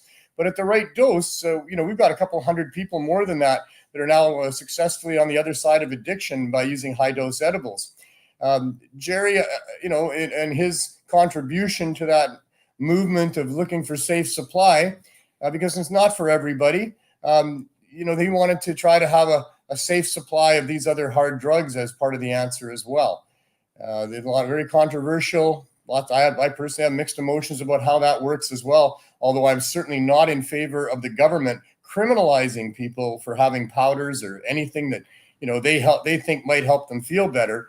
A crime is supposed to be causing intentional harm of significance to somebody else. And so having drugs made illegal makes it all way worse. The prohibition of those substances absolutely drives the devastation that's happening in people's lives to do with hard drug abuse. You see it openly here on the downtown east side, but all across Canada through all the demographics because of overprescription by the medical profession of OxyContin and other opioids. And then in a knee-jerk reaction to try to address the fact that now there's so many people addicted to that, they've cut back on everybody, pulled everybody's prescriptions, and a lot of people are not successfully able to get off of those things. They tell their family they have, their doctor won't give them any more. They end up going to the streets eventually and buying, out of the poison drug supply. And so Jerry felt that, somebody needed to step up. We have a really good friend here, an amazing activist, Dana Larson, who has been providing testing for people to bring their drugs in and have them tested. And so using a similar, way of figuring out whether drugs are safe or not, he thought that if he broke the law openly, defiantly, and provided these drugs that had been tested to be what they say they are. I mean, I don't believe they're still safe at all. You can still fatally overdose on these things with or without fentanyl. And certainly long-term use of any of those hard substances results in addiction. It's really hard to get over without going through withdrawal. And so, one of his ways of trying to address this was to try to, blatantly break the law and provide a safe supply. I mean, he knew that he would probably be arrested. In fact, he hoped that would happen because he wanted to bring it before the courts. He felt he had enough solid evidence to show that this is a necessity and people are dying without it, that he'd be able to win in court. And so that's kind of how he ended up doing what he was doing. Did he make the decision to open that bricks and mortar drugs store in part because the government of British Columbia had adopted a decriminalization policy toward these drugs? He did feel that would keep him safer. Yeah. Yeah. The answer for the provincial government seems to be a freer supply. Like you can just go to an RN nurse now. She can write you a prescription for it. So they want to give you more instead of trying to get you off. Right. Yes. And right now, Mr. Magnuson, he can get you off with a week of high dose edibles. You can get through a week and then you can change your life. You don't need to go to a treatment center. You don't need to wait 6 months to get into that treatment center and do more dope and take the chance of dying because you've done some fentanyl bad drugs. Right. So. And Jerry and I I felt we were really good friends. He got back into using hard drugs because of a very volatile relationship he was in with a young woman. And I don't know what drove him to that. He says she drove him to that. She wanted to do that. I don't know. But once he got involved with that, it was really ugly. And so myself and a few of his other friends, we were having conference calls together, trying to figure out what to do for him. I went to his house on a few occasions, on a couple of weekends in a row to try to help him. And the second weekend that I was there, it was really not a good scene at all. And he wouldn't come with me. I said, Jerry, please let me take you to the hospital. And he'd say, okay, but I need some more drugs first. And then he had himself locked in the bathroom. And then he came out and he got a little bit violent with one of the women that was there trying to help him, a good friend of his. I intervened in that. And she looked at me and went, make the call. And the other people that we were involved with in that conference chat, they've been saying the same thing all night. You got to call. And I was like, I don't want to call the ambulance because if I call the ambulance, then the police will show up and then that could be really bad. And that's exactly what happened. Even though I tried to say just an ambulance. And when the police got there, I said, he's not a danger to anybody. Let me go and deal with him. Let me drive him to the hospital. And they wouldn't have any of that. They went in there. He ended up being wrestled to the ground naked, dragged off to hospital. And then, he hated me ever since. And the drugs made him do that. I don't hold that against him at all. He was just mistaken about what this was all about. I was just trying to help him. And I'm really, really sad about all this. And I can still consider Jerry a good friend. Rest in peace, Jerry. Yeah, he was a good man. What do you think went wrong, Glenn, with the overdose that ultimately took his life? Well, he was doing it by himself. What I've heard is that he walked. A friend of his walked into his place and found him unresponsive. They didn't have a Narcan kit there, so his brain was deprived of oxygen for a while. By the time they got to the hospital, he was pretty much brain dead. The next day, they pulled the plug. Krista, his good friend, addressed this from the stage at Cannabis Day yesterday and talked about the harassment that he was living under. They were constantly pulling him over. They were seizing his vehicles. They were seizing everything he had. The day before he went out and did what he did, he was really depressed. He was not okay at all. He was thinking that, his mission was going to fail and he was a failure. He was given a place to park his vehicle and sleep in the back. He begged for some money and they gave it to him. I'm not going to say who. And then they were watching him on the security camera. She was watching him on the security camera during the evening and thinking, oh, good, he's safe and secure there. And then sometime after midnight, the vehicle was gone. And I think that, Jerry didn't have access to his usual safe supply. I don't know. I don't know where he got what he got or what he did or how he did it or why. None of us but, we know what happened in the end. Do you think it was even wise for him to open the drugs store, given that he was a recovering addict himself, and to surround himself with all these drugs? No, I never thought that was a good idea at all for him to do that, to specifically. I mean, maybe that's a thing somebody else could do. But he was already facing sentencing on the dispensary charges that he had pled guilty to. The other two did not plead guilty. The other two dispensary owners that were involved with that case, they went ahead and they won their constitutional challenge. Jerry, got scared towards the end of it and he just bailed and pled guilty. But no, I don't think that Jerry was the right guy to do that. And I wished he hadn't have done that. And he's made international headlines. I mean, with what he did, opening the drug store, Vice News here, with this story. And there's a picture of him standing out in front. And those were all the rules that he had to purchase drugs there. He restricted the quantities. Of course, you had to be an adult, and there were other conditions in place in order to avail yourself of these hard drugs that he was providing, which included things like heroin, methamphetamine, cocaine, MDMA. Was there actual value in what he was doing, do you think? Did he save any lives? I doubt he saved any lives. In fact, it may have been the other way around. The value in what he did was trying to force the issue into the courts and force public attention onto it for sure.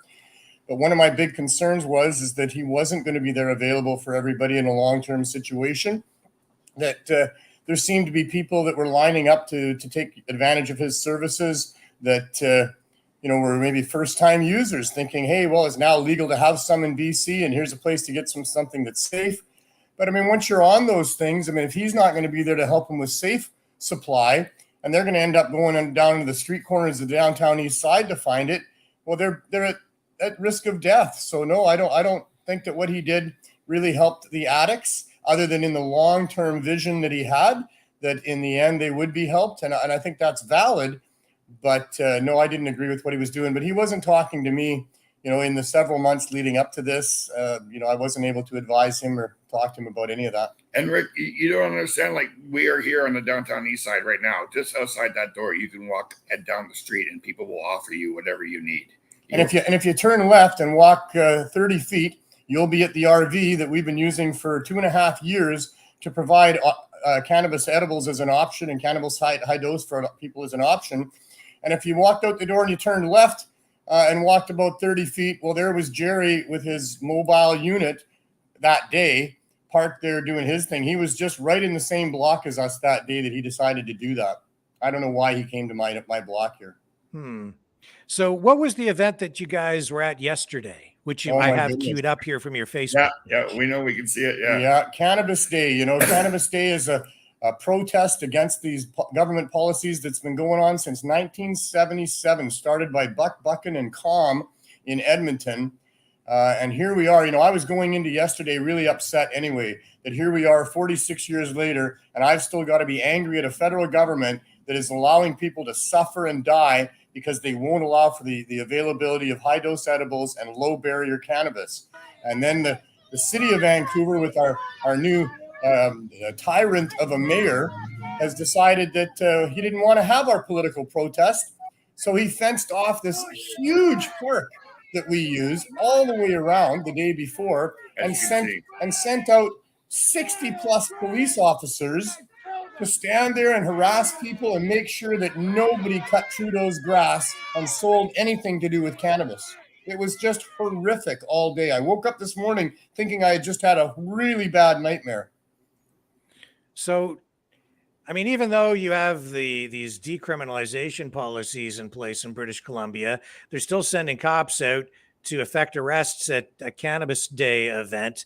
Did they actually end up arresting people here? They arrested one person. They also knocked to the ground an Indigenous elder who spent the evening in hospital with a badly bruised arm. They were bullies. They were terrible. This was a throwback to, I don't know when, but we haven't seen this type of police action in a long time. They did it in 2015 to a Cannabis Day event to try to stop us then. This was maybe even worse than that, although they didn't arrest people like they did in 2015. And as you can see in the video, we pushed them back.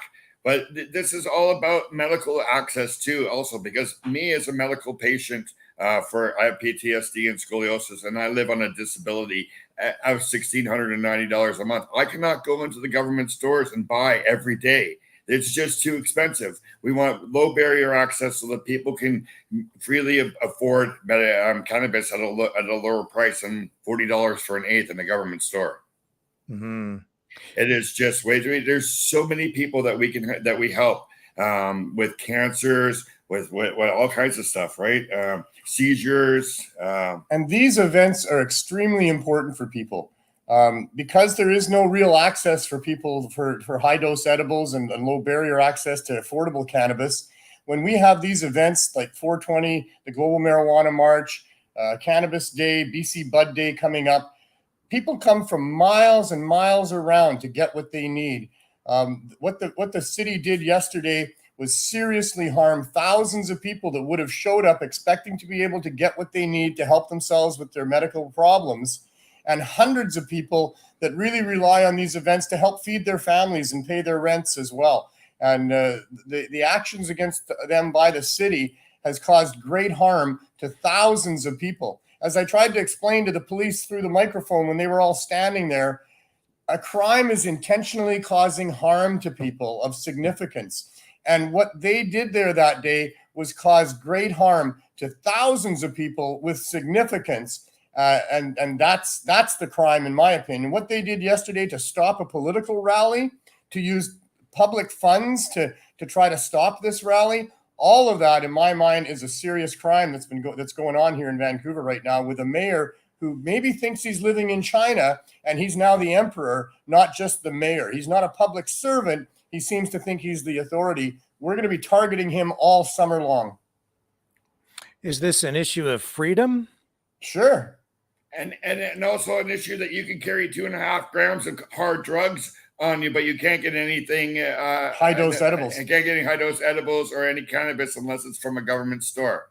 Mm-hmm. It's really like the MMAR and the ACMPR were supposed to be for medical people. Trudeau promised that the medical people would be taken care of. They haven't been. He also said that legalization was going to knock out the underground marketplace because the prices would be lower than you could get anywhere else and the quality would be great. And why would anybody go anywhere else but to a store where you could get all of that? And instead, they've structured a legalization where the government takes $1 a gram from every gram of cannabis that's sold legally across Canada. And, for anybody who doesn't understand, there's 448 grams in a pound. So there's $448 right off the top. Then the province takes their cut, and then the municipalities take their cut, and then the retailers have their markup. And by the time it gets to the consumer, it's way out of reach for people that are on fixed incomes or need to use it daily or are looking for high-dose edibles, which you can't even get anyway.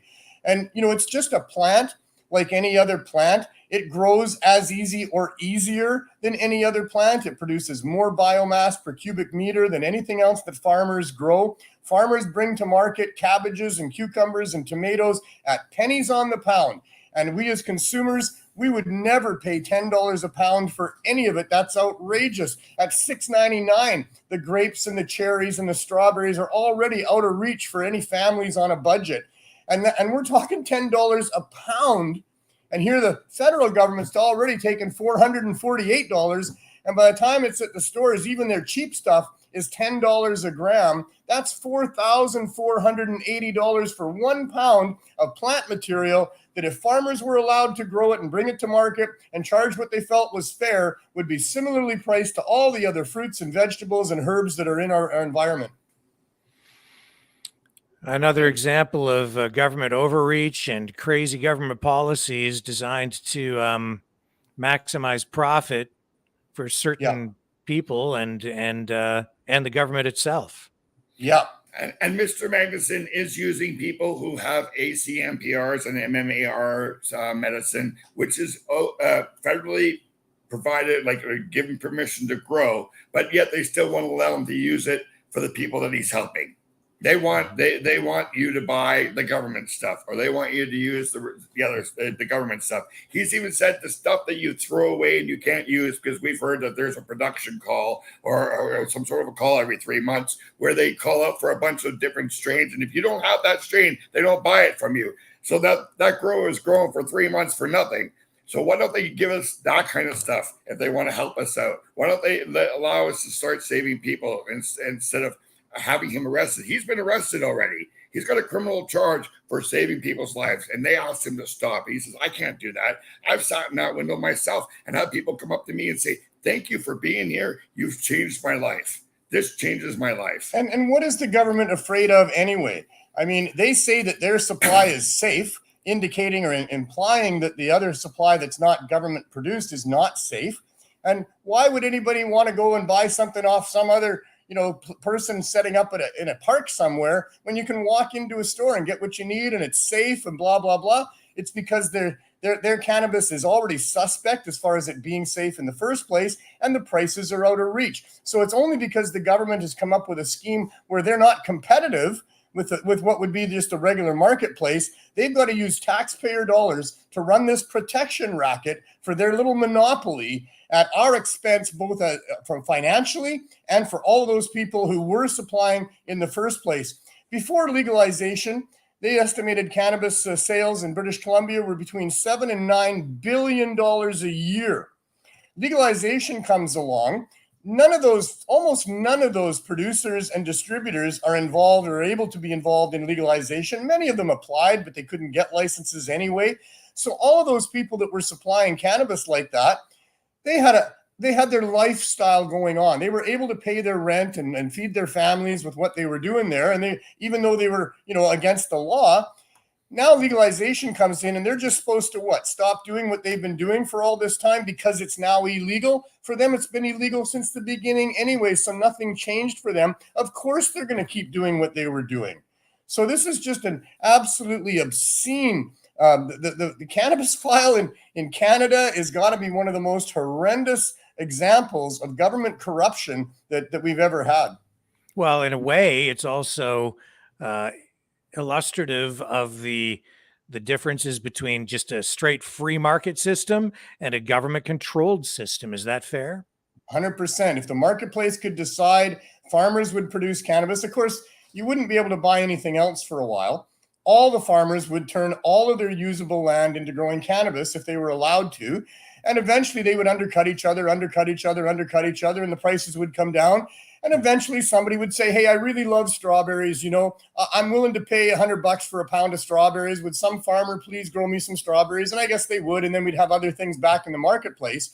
But because of this government corruption, this artificially high price that they're making everybody pay, and farmers can't get into growing without some ridiculous hoops to go through and expensive fees to pay.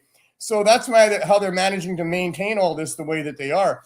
But it's literally causing people to die, especially because we're in a countrywide epidemic of overdose and death, where cannabis high-dose edibles, and I say high dose, but really I just mean ordinary dose. The government is only involved in low dose, 10 milligrams per unit.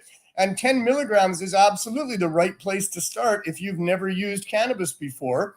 you want to start there and find out where your level is. But for people trying to get off of hard drugs, for people that are in wheelchairs, for people that have chronic pain, for people that suffer MS, they need large doses. And people like my friend Glenn need large doses of cannabis to be able to do this. And it's simply not being made available by the government. So, of course, they're going back to the underground marketplace.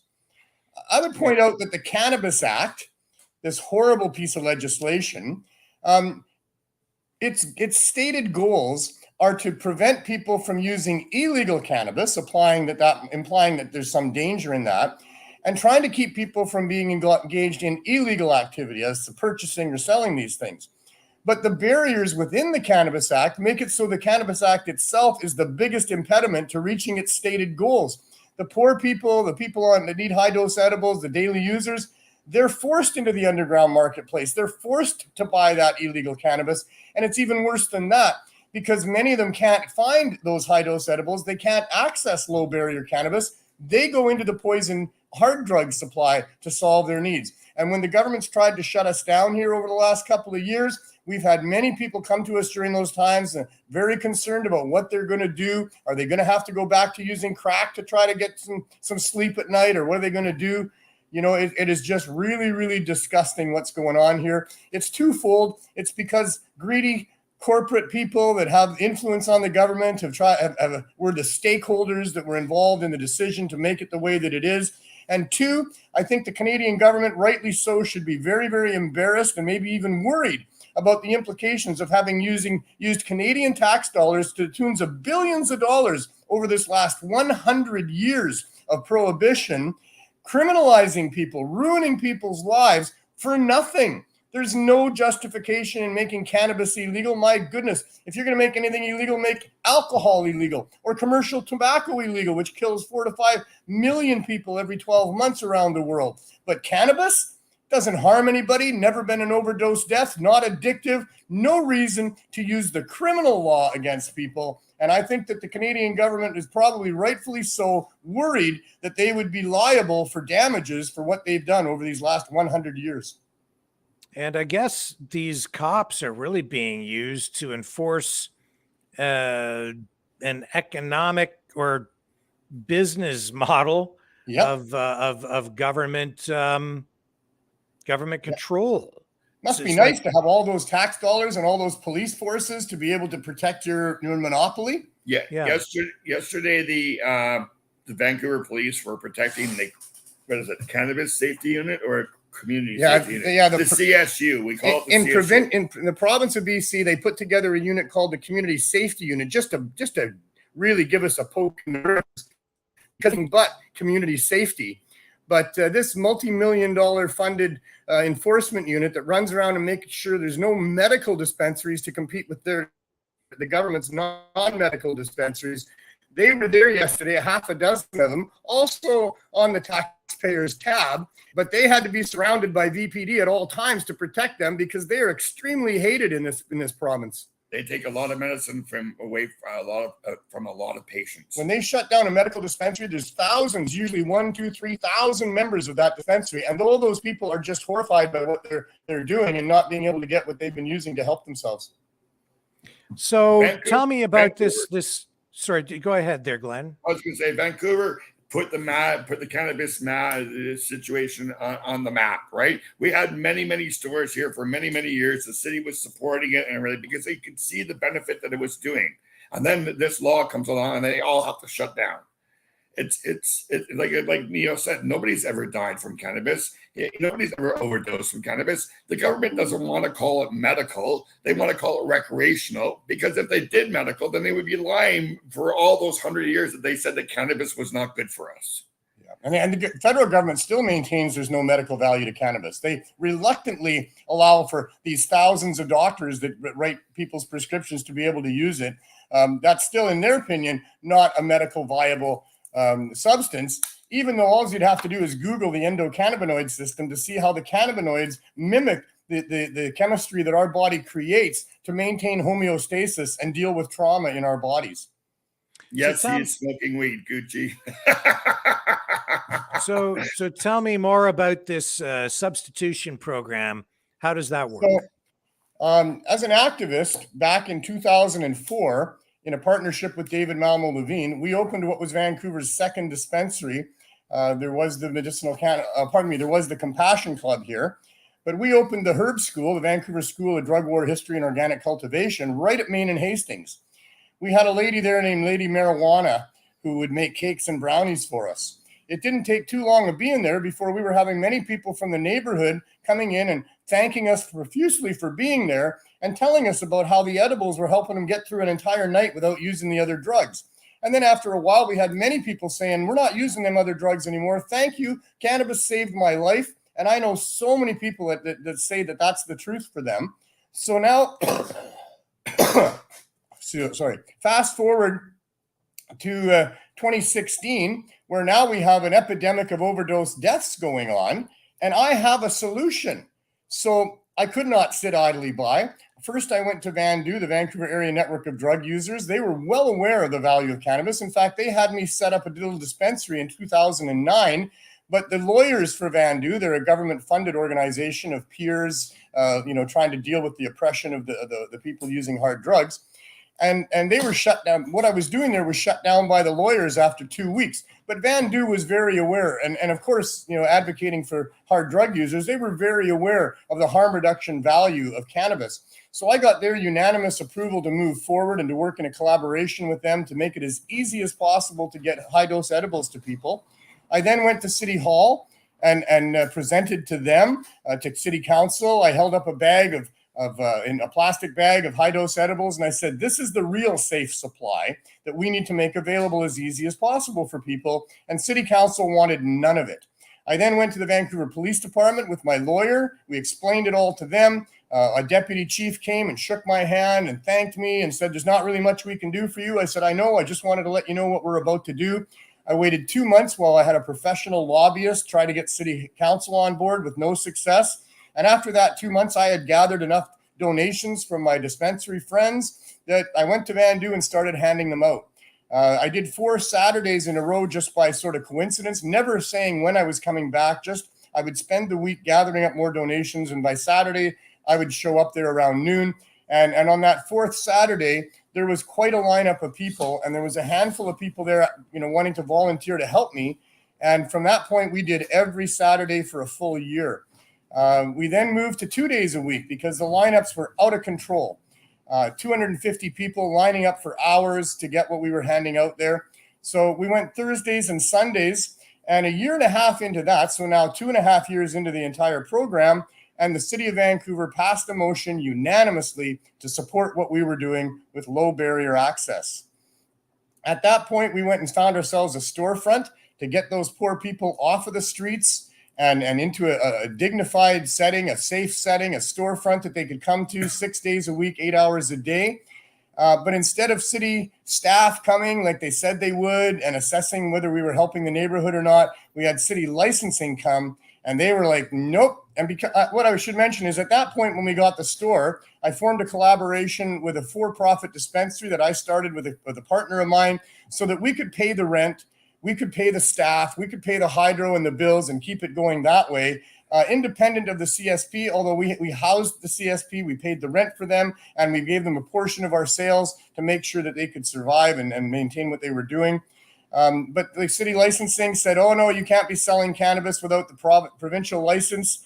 We spent a half a day trying to get a provincial license, realizing it had to go through the federal government. We then applied with an absolutely airtight application to the Special Licensing and Exemption Division of Health Canada, Mr. Benoit Segwem. We also submitted to that department, as well as Patty Haydu, the federal health minister, an application for an emergency temporary exemption from the Cannabis Act to protect us while we were continuing this service. They announced the next day, they sent us emails saying, we've gotten your applications, we'll try to process them in a timely fashion. But I don't know what they think a timely fashion is. It was 3 months later that we ended up in a conference call with Benoit Segwem and other members of Health Canada and my lawyers. And the first thing Health Canada said, they were the ones that opened the conversation. They said, we're very sorry, Mr. Magnuson, that it's taken so long at this point. It had been about 3.5 months. And they said, we're working hard on it. It's a complicated thing to do. And they even said it was complicated because we were threatening the bottom line of the government stores. Interesting. But they said they'd likely have licenses for us in early January.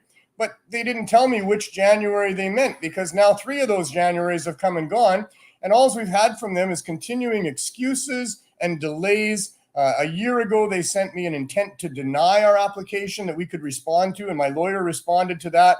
Their reasons were, 1, that all of our cannabis was not being sourced from licensed producers, and 2, that full-grown Canadian adults are not going to be allowed to access high-dose cannabis edibles without having a doctor supporting their decision to use that dangerous substance. Well, for us here where we are on the downtown east side, less than like half a block away from actual Main and Hastings, or Wasting and Pain as they call it, 95+% of my clients here are people that are using hard drugs without any doctor supporting that at all. And the availability is all up and down the street around here. You go for a 2-block walk anywhere around where I am with our trailer here, and you'll be asked if you want some up, if you want some side, if you want some down. All easy to get. Obviously, those hard drugs that are poisoned by fentanyl are easy to get because British Columbians and Canadians in general are dying in large numbers because they're able to access that poison drug supply. But for the government to license an option to that would get them out of that, well, that is just not in the government's minds at this point still. So are you guys operating illegally there right now then? Absolutely. In fact, as Glenn pointed out, we have been raided. We had the vehicle seized. I was charged with 2 of my colleagues with selling without a license. And that court case is pending this October. I'll tell you that when the police, after a year and a half of being in that RV, parked in the same place every day, all day, you're only allowed to park 2 hours at a time, but we were there all day, every day for a year and a half with no interference. And we are less than a block away from the police station here. They drive by all the time. The courthouse is even closer than that. And then after a year and a half, all of a sudden we're surrounded by VPD. They charge us, they arrest us, they seize my vehicle. They told me I'd never get the vehicle back, that it was going to be proceeds of crime and used in a criminal offense. But they didn't put me in handcuffs. They didn't give me any conditions. They didn't tell me to stop doing what I was doing, and we certainly weren't about to. We put up tents like you would at a rally and a protest and worked off tables under the tent for 5 weeks while I did my best to try to talk to the Vancouver police senior officers. I finally got to sit down with one and I said, what are you guys doing? You know who we are. We've been doing this for many years. We're helping people. We haven't hurt anyone. He said, well, just hang on a minute. He said, we found 21 grams of crystal meth in your RV. Well, I got really upset. I said, oh, no, you didn't. I said, if you found that there, you planted that there. I said, we're in this neighborhood trying to get people off of that shit. You think we would have anything to do with providing it? Not a chance. And I just went on this big rant. And the next day, the VPD called me back and said, you can come and get your RV back, Mr. Magnuson. And I did that. And I parked it right where we had parked it for the year and a half before. And we've been here now for well over a year since that raid while we're dealing with these charges. It's been a whirlwind. Oh man. And my position is I'm not operating without a license. I'm operating with licenses pending. We were told by Health Canada that they would have licenses for us 3 Januaries ago. We were told by City Council. I went and met with the councillor that passed that motion, myself and Jody Emery and a member of Vandu and a member of the Green Cross. And we had a great conversation with her. We left with an understanding that we would find a storefront and we would move into it. And then they would send city staff and assess what we were doing. So I was told by both levels of government that there was licenses coming for us. Meanwhile, we cannot stop what we are doing here. We are very aware of it, but we've got doctors, Dr. MJ Malloy, Professor Zachary Walsh, others, all the harm reduction units in the area here that are other than us. They all support what we're doing. The doctors and professors and the people's testimonials are that we can't stop what we're doing because there's hundreds of people that are now relying on us for this safe supply of cannabis. And if we stop, they're going to be forced back, probably many of them, to go back into the poison drug supply. So ethically, I can't stop no matter what they do unless they somehow lock me in a cage or kill me. I just can't stop. We've come to know all these people, right? Like there's hundreds of people that come here that have been coming here for years. They feel like we're family to them, and we feel like they're family to us in many cases. We're not just here dispensing cannabis. We're here lending an ear to people to tell us their stories of what's going on. We were collecting all kinds of data. Now we collect a small amount because we're in an RV instead of the store. But we wanted to know, what is your journey? How are you here? What are you using? What's the issues? And all of that kind of stuff. So I know these people personally. We all know them all by name. And we're supposed to now just turn our backs on those people and say, sorry, but without a piece of paper from a doctor, the government won't allow us to help you. Well, I personally, as an ethical human being, cannot do that. And I've extended in my most recent submission, because Health Canada sent us this year another intent to deny for the same two reasons as before. And I wrote the letter this time to them. And at one point I said, perhaps you or your staff would come and visit us and interview the people that we're helping and see what we're doing here, so you would understand why in our minds we can't stop. And, they've never been here. They've never come and talked to me. We've never had negotiations. We send them the recent scientific studies showing that cannabis, and they just write back and say, Baron, rest assured, Mr. Benoit Seguin several times has said to me over the last a couple of years, rest assured, Mr. Magnuson, our team is working diligently on your file every day. Well, I'm not sure what that's costing taxpayers, but it must be quite a bit. And what is the problem? It's not that they can't figure out how to say yes to us. It's that they can't figure out how to say no to us either. We knew they couldn't say no to an application that was so profound that we put in. We didn't expect that they'd be able to delay for over 2.5 years now, coming up to 3 years in September, and just not say yes to us at all. So how do you sustain what you're doing? How do you? The CSP is all by a bunch of wonderful donators. So the CSP donates almost everything that we provide out there, but we still have that collaboration with the dispensary that we call the Healing Wave. We are low barrier. So most of the sales that we make is cannabis that goes out at $1 a gram. That's still $448 a pound, but it's what I have to pay in the marketplace to be able to bring that in. But we have for over a year and a half now maintained $1 a gram. We allow 5 grams per person per day at $1 a gram. They can also buy joints pre-rolled for $1 and a limit of 5 per person per day. We have what they call the Phoenix Tears, the full extract cannabis oil, which is the most powerful cannabis edible that you can get. We have that for $10 a gram. It's way more than that, as anybody else knows out there, way more than that. We have numerous other things like live rosin at $15 a gram, where it sells for $60 and $70 a gram elsewhere. So this is what we do. And I maintain a model that isn't making me rich. In fact, I'm behind on, I'm helping out myself to make this all work. But basically, we're able to sustain. We are still renting that storefront. We're in it right now. Because that's the address on our application. And we never thought it was going to be over 2.5 years before we got a license to be back in the store. So I'm still paying rent on this space and the hydro. We are now we've been over 7 days. We've been 7 days a week for over a year now. And, I got to pay staff and all those other things. And we do all of that. I maintain a pretty good balance to make all of that work. That's how it works.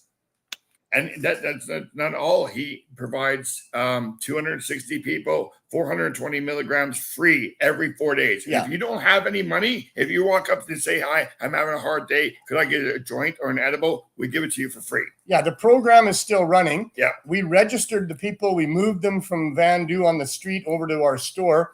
We got their contact information. We registered them as members, gave them numbers.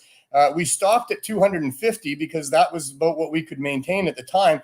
And we really haven't expanded it much from there. We're up to about 106 or 268 because there have been some sad cases here in the neighborhood that I've just decided we're going to include them in our program. But nobody gets turned away, as Glenn was saying there. If they're not a member of the program and getting their 420 milligrams of their choice for free every 4 days, they can come every single day and get a 100 milligram muffin or a joint to get them through to the next day. We don't ever turn anybody away here. So do you think you'll ever get a license? I believe we will. I believe we will. I believe that we're going to kick the crap out of them in court because we have all of this evidence supporting what we've done here, and we've done it the right way from the start. We've never tried to hide anything. We've been very up and above board. We have every time we're here, every day we're here, it's another demonstration. So we've had literally about 1,000 different demonstrations over the last 6.5 years, all of them successfully showing what we've done here and documenting all of it. If they don't give us a license by the time we get into court, I believe we will beat them in court. But I don't believe Health Canada wants to take us to court. I'm pretty sure they're going to try to stop that, and maybe they're going to do that by giving us some sort of an exemption before that. I really can't say. I'm shocked it's taken all this time. What it is for me is a huge exposure as to just how corrupt our government has become here in Canada. And I can't say the lengths of that corruption, but it may include not ever giving me a license. I don't really know. So in your estimation, did Jerry get it wrong? Because I mean, I've stated on this program, and maybe I'm ill-informed, but I had real problems with what he was doing, because I just, to me, it seemed like it really wasn't solving anybody's problem. Okay, in all fairness, Rick, have you ever been to Vancouver? Yeah, but not since I was a kid. Have you ever been down here? Well, even as a kid, yeah. You wouldn't see it. You have to be here to understand what he was doing. He sees it. You see it. We just have to walk out the door and look down the alleyway. We see it. We look down this alleyway. We see it. It's everywhere, right? And he was, and everybody that's doing that whack or whatever they're doing right now is taking a chance, like it's Russian roulette. You don't know if they're going to die right there on the spot. So his intentions were good. Yeah. I don't believe it was the right thing to do or the right way to do it. But his intentions were good. Something needs to happen. Something needs to be done. We need to stop criminalizing the abused children of our society. All these people out here, the biggest misconception in the mainstream is that these are all just bad people that did bad things and they deserve everything that they're getting, or that they should just stop. And it's not the truth. The truth is this could happen to anybody, and we see all demographics here. Mostly now it's people that got addicted to opioids through prescriptions from their doctors that they can't get off of. So, these are not bad people. They come from all walks of life. These are the brothers and sisters and sons and daughters of so many good families across this country. They do not deserve to be stigmatized and demonized and criminalized the way that they are at all. We need to have great compassion for these people. And all of them would stop doing what they're doing if they could. But if you've never tried to get through withdrawal off of opioids, I'll tell you, it is 7 layers of hell. I've seen it over and over again. The sweats, the cramps, the crying, the screaming. It is not something people go through easily. They try. They want to. They're on waiting lists for treatment, which doesn't happen, hardly ever. And if it does, unfortunately, not all, but a large percentage of the treatment that's being offered to these people is all money-based. And all they want to do is keep their beds filled. And they're not really interested in getting people off these drugs at all. They want them to come back several times in that effort because the government is giving them money for every bed they've got a person in. Look for a movie on YouTube called Body Brokers if you want to know how horrible the treatment industry has become. That movie is centered in California, multi-billion-dollar industry in California. Here in British Columbia, we have lots of that as well. I also think we have some good treatment places, and I know some good people that want to make treatment places, but these people don't want to be stuck on the drugs that they are. They want off, and it seems like the government, who's monetizing this overdose crisis, wants to keep it going, isn't interested in what we're saying would be a big part of the solution, and that is to have as easy as possible access to these edibles that will get them through withdrawal, and then replace the use of these hard drugs, because these hard drugs are numbing people's brains and numbing their pain, and they still have the pain and they still got the troubles in their brain going on, even if they're going to quit the drugs. But the numbing of the brain and what they need can also be found in the use of high-dose edibles. And that is a much, much, much healthier, way for people to live their lives. The people that are now free of those access our edibles and program here, they came to us drug sick and looking terrible. And now they come with a smile on their face and a gleam in their eye and a little jump to their step. They're living decent lives, and they thank us every day for being here. And every day I get at least a half a dozen to a dozen or two people telling me, thank you so much. Please don't stop what you're doing. When they were arresting him and taking his van, there was a whole group of people out here yelling murderers Yeah. to the police. They It were was a huge so scene. upset. People were walking up to get their cannabis, their daily cannabis, and they're asking, what are we going to do now? Do I have to go and buy some dangerous drugs? We heard that all the time when they Yeah. did that to us. Yeah. Very, very sad. I'm so troubled by all of this. It's been very, very frustrating. If I didn't have an enormous amount of internal fortitude, I don't know where I got it from, but you know, I'm a guy that just, I'm relentless, and I'm not going to give up if it's the right thing to do. But you know, a lot of other people would have given up by now, and we just can't. I can't. And I've got a good team of angels that work with me here, and they feel exactly the same way. They're all facing risk of their liberty and their possessions and all the rest of it. And they're not willing to stop doing what we're doing because we know that we're making a big difference in people's lives that really need to have it done. Well, it sounds like you're engaging in a form of social work. Absolutely. We're doing the government's work here. All they need to do is fund us and support us, and we'll carry on doing the government's work here. And you know what the government said? Well, if we allow you to do this, Mr. Magnuson, everybody else is going to want to do this. And what the hell's wrong with that? Yeah, that's what they told me. Why can't we get everybody else get into saving people's lives and suddenly people die from opioids? What's wrong with it? And I was here when I heard them say that. Yeah, that was, back 2 years ago in December, that conference call that we had. That was another thing that they said there, that it was very complicated to provide us with some sort of an exemption, because if they let us do it, then other people across Canada are going to want to do the same thing. And I said, that's a good thing. There's great political currency in all of that, for one thing, but more than that, we can save a lot of lives across Canada if we do this. But the government doesn't care about that. Health Canada doesn't care about that. You know, Glenn here is a medical user of cannabis with a license from a doctor and from Health Canada that dates back quite a while. He's got serious issues with PTSD and scoliosis. He shouldn't even be walking right now, but because of the use of cannabis, he's living a half-decent life, and it's helped him a lot. He's been fighting with Health Canada for over 5 years to get a renewal of that license. They don't want to give it to him. They say, come on back and we'll give you with an application for a lesser amount, and we can approve that. So what next? What next? Well, what next? The constitutional challenge. We live every day in fear here that they're going to come and raid us again and try to shut us down. In the meantime, we get to the end of the day every day and say, well, we did it again. Another day, every day without a raid is a good day. And we're just going to keep doing this and keep maintaining the same spell, whatever it is that we've got going on here right now. And time marches on. And it won't be too long, and we'll be for our preliminary hearings in October and then the trial in November, and we'll see what happens from all of that. Otherwise, I'm just here to respond to whatever it is that happens from the government, from the neighborhood. And, I don't know what their actions are going to be, so I'm not sure what my responses are going to be. But I will not quit.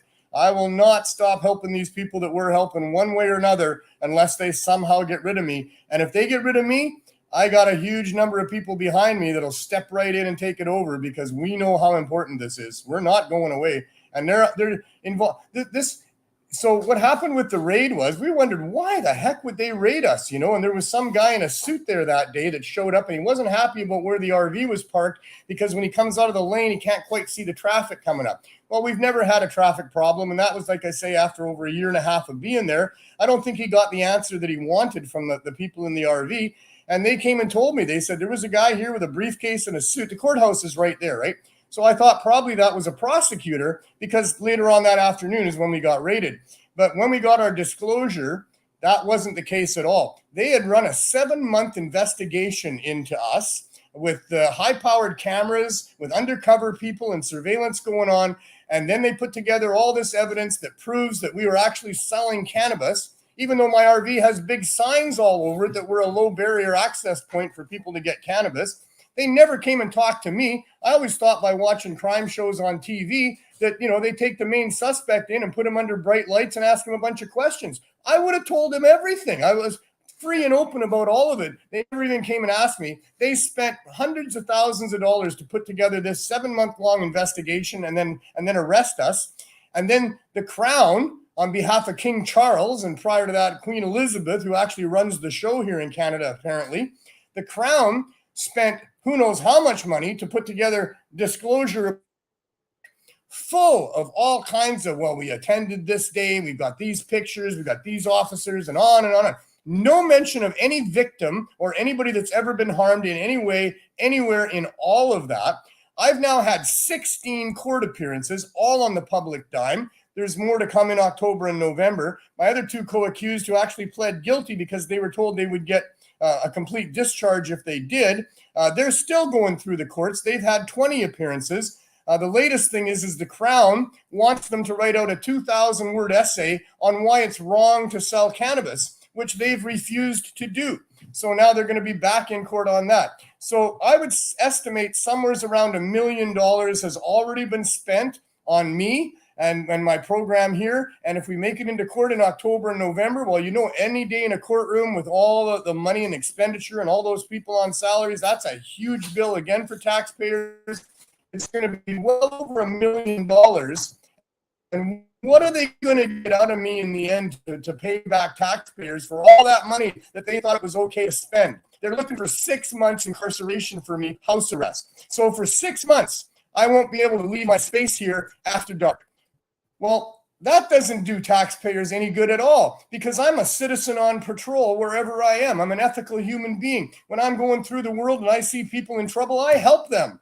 So taking me off the streets for 6 months isn't of any value to taxpayers whatsoever. They're just thinking that they can get away with wasting well over $1 million for what? For what? Crazy. Corruption. Wow. Yeah. Is there anything that I'm kind of missing here tonight? Any direction that I haven't gone in that you guys want to discuss? I think we covered a lot of ground. Yeah. Cannabis is a plant that grows as easy as any other plant and should be priced accordingly. And thank you to the donations to the CSP, we're able to do this kind of a program too. The government is corrupt as can be, and that's just so obvious by all of this, especially yesterday. Oh my goodness. No, I don't know what else there is, although we could talk for a long time about the prohibition of cannabis and what caused all of that and why they used all those lies being told by William Randolph Hearst back in the 30s about people using reefer and then doing violence. How it was the Rockefellers that wanted to take over the sale of fuel because Henry Ford had developed a car that needed fuel. And he thought that those cars of his would be run on hemp ethanol. Hemp ethanol is 10 times more efficient than corn for producing ethanol. There's no other plant really like it. Maybe that it grows so fast and produces so much. And so the Rockefellers who owned all that fuel, those fuel rights, wanted to have their ancient, fossil fuel used to power these cars that millions of people were going to eventually buy. And so they lobbied hard they were behind the ending of alcohol for sale for a while. The alcohol prohibition in the States was not about people drinking alcohol. It was all fueled by that Rockefeller group that didn't want people to be able to use alcohol to fuel their cars. And that's why that all happened. And then once they got alcohol prohibited, then they went after cannabis and hemp. The Rockefellers also in similar time frame were in a partnership with Bayer Pharmaceutical. They came up with pills to replace all the different herbs that people had been using. Prior to then, all there was botanical drugstores. There was herb schools where people learned how to use herbs to help and heal people. And the Rockefellers released a report at a timely time by Abraham Flexner that demonized the herb schools and the botanical drugstores, said that herbs and botanicals were kind of voodoo medicine, that the modern age of medicine had arrived and they had pills that they could properly dose and doctors with white lab coats trained by universities to know how much to give you. And they really did their very best to wipe out what had been medicine for people for thousands. God's gift to us as medicine is that are here, and the Rockefellers and their ilk are much behind this reefer madness, the lies that we're told, and the 100-year-long in Canada here prohibition of cannabis. And it goes when we could talk for days about all of this type of stuff. Yeah. Ask the GPT, artificial intelligence, why cannabis is illegal, and see what answer you get. It was amazing. We just did that on the show last week. I'll do exactly that. It knows. It knows, but it's not willing to say for sure. So it tells you all about the pharmaceutical companies. It tells you all about the cotton industry and all about these other industries that profited off of cannabis prohibition. And at the end of each one, there's a little sentence that says, so they very well may have been involved in influencing people, in influencing the government. I'm like, what? Chat GPT understands that it could have his head cut off if they actually do state the truth? Well, here's the answer. There it I is. have it up on the screen. Okay, here it is. So here's what it Nice. says. The reasons behind the prohibition and continued illegality of cannabis are multifaceted and vary across different jurisdictions. It's important to note that perspectives on cannabis have evolved over time, and the following points reflect historical and general reasons often cited. 1. Historical and cultural factors. Cannabis prohibition has roots in various historical and cultural contexts. In the early 20th century, concerns about drug use, particularly by certain marginalized groups, led to the criminalization of cannabis. Racist attitudes, propaganda, and moralistic campaigns influenced public opinion and policy decisions. 2. Perceived health risks. Cannabis was classified as a Schedule I drug in the United States in the 1970s, indicating that it was considered to have a high potential for abuse and no accepted medical use. This classification was based on limited scientific research and political considerations rather than comprehensive evidence. Concerns about potential health risks, such as addiction and mental health effects, have been raised, although scientific understanding has evolved in recent years. 3. International drug control treaties. The International Drug Control Framework, established through treaties like the Single Convention on Narcotic Drugs in 1961, influenced many countries to adopt stringent drug policies, including the criminalization of cannabis. These treaties aimed to regulate and restrict the production, distribution, and use of certain substances, including cannabis. 4. Social and moral factors. Societal norms and moral perspectives have played a role in shaping cannabis legislation. Some people and institutions perceive cannabis use as morally wrong or harmful to individuals and communities. These perspectives can influence public opinion and political decisions related to cannabis policy. 5. Economic considerations. The illegal status of cannabis has created a significant market for the drug, which has been exploited by criminal organizations. Some argue that keeping cannabis illegal perpetuates a profitable black market and associated criminal activities.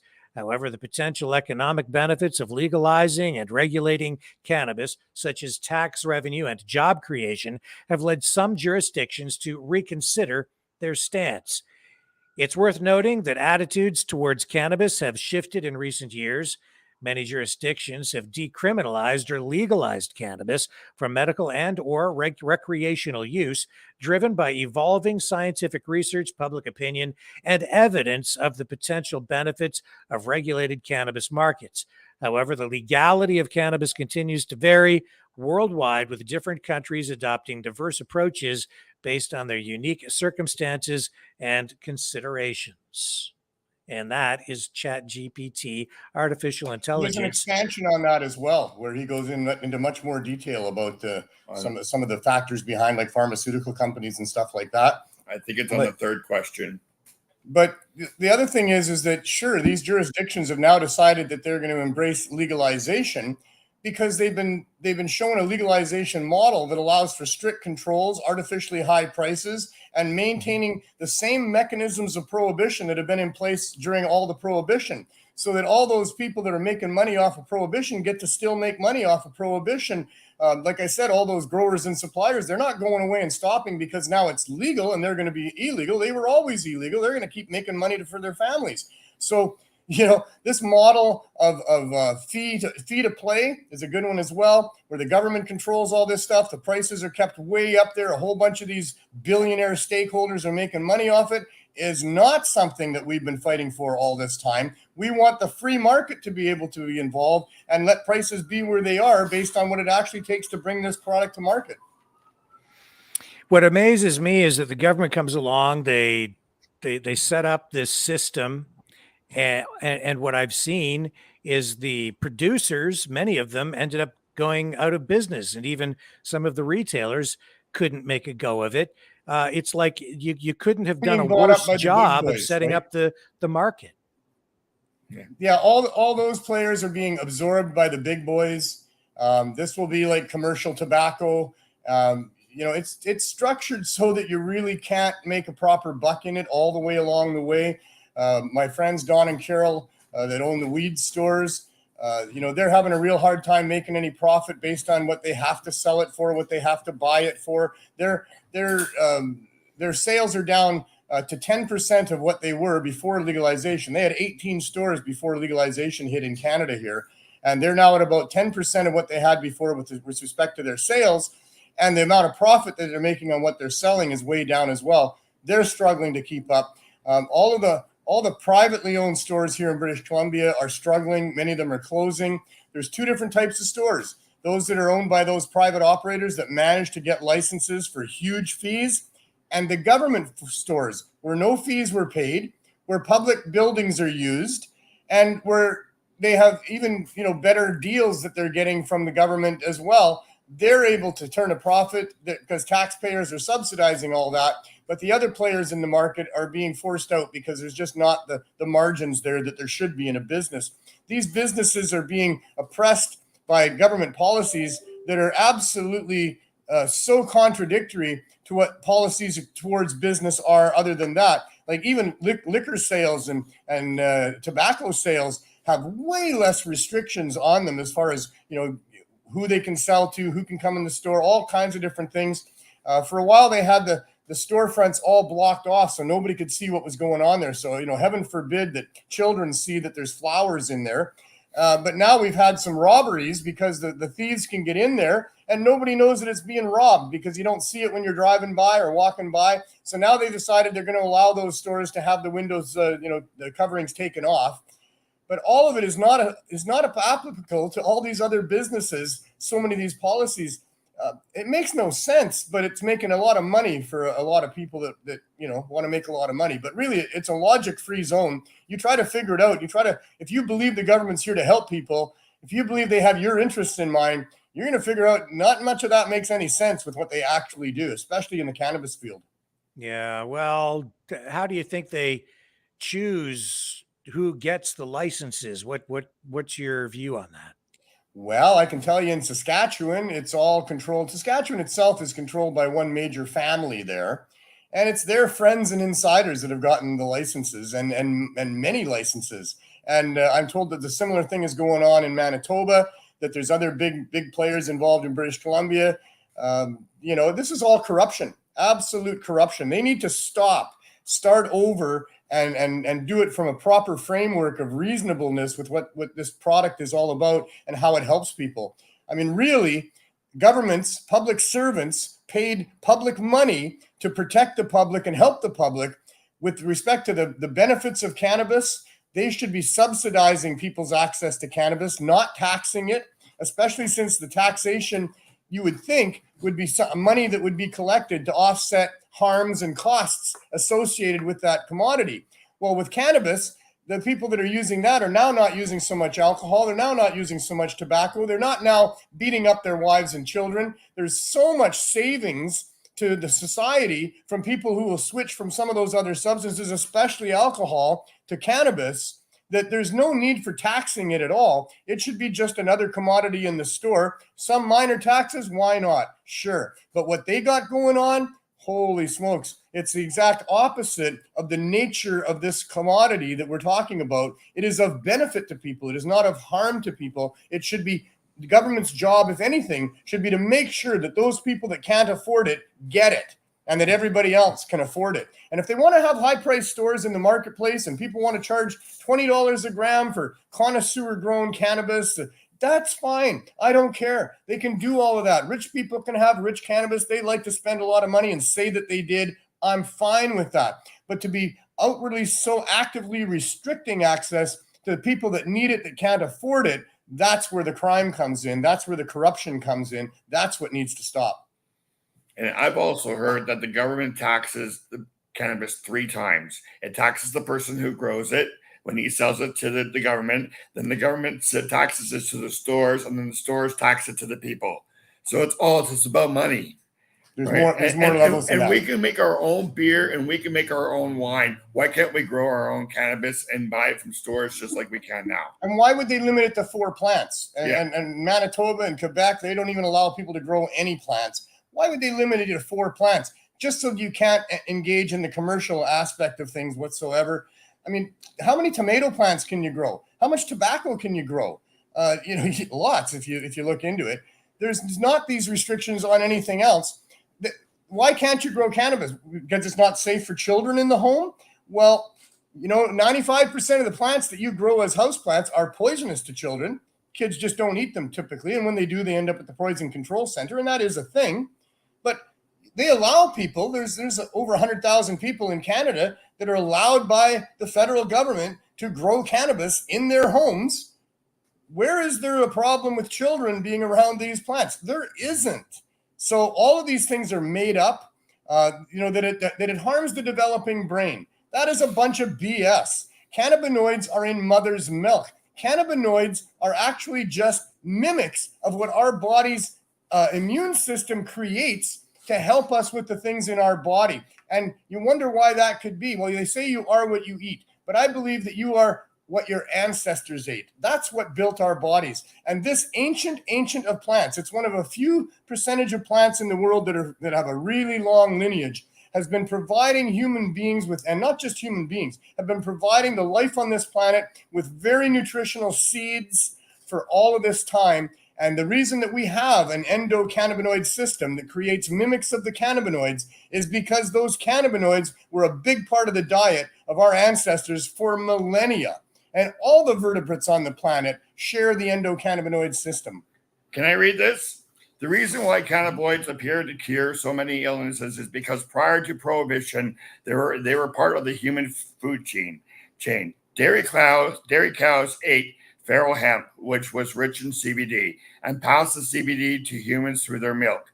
Pigs, chicken, and other livestock were also fed hemp, and the CBDs were in their meat and eggs.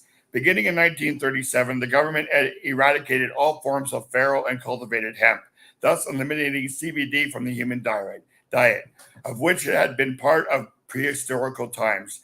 The rest of the story, 80 years of human suffering and misery, untold millions of needless deaths, all caused by prohibitionists who supported outlawing hemp for one reason and one reason only, because they were told to. Americans were duped out of their government for the last 80 years.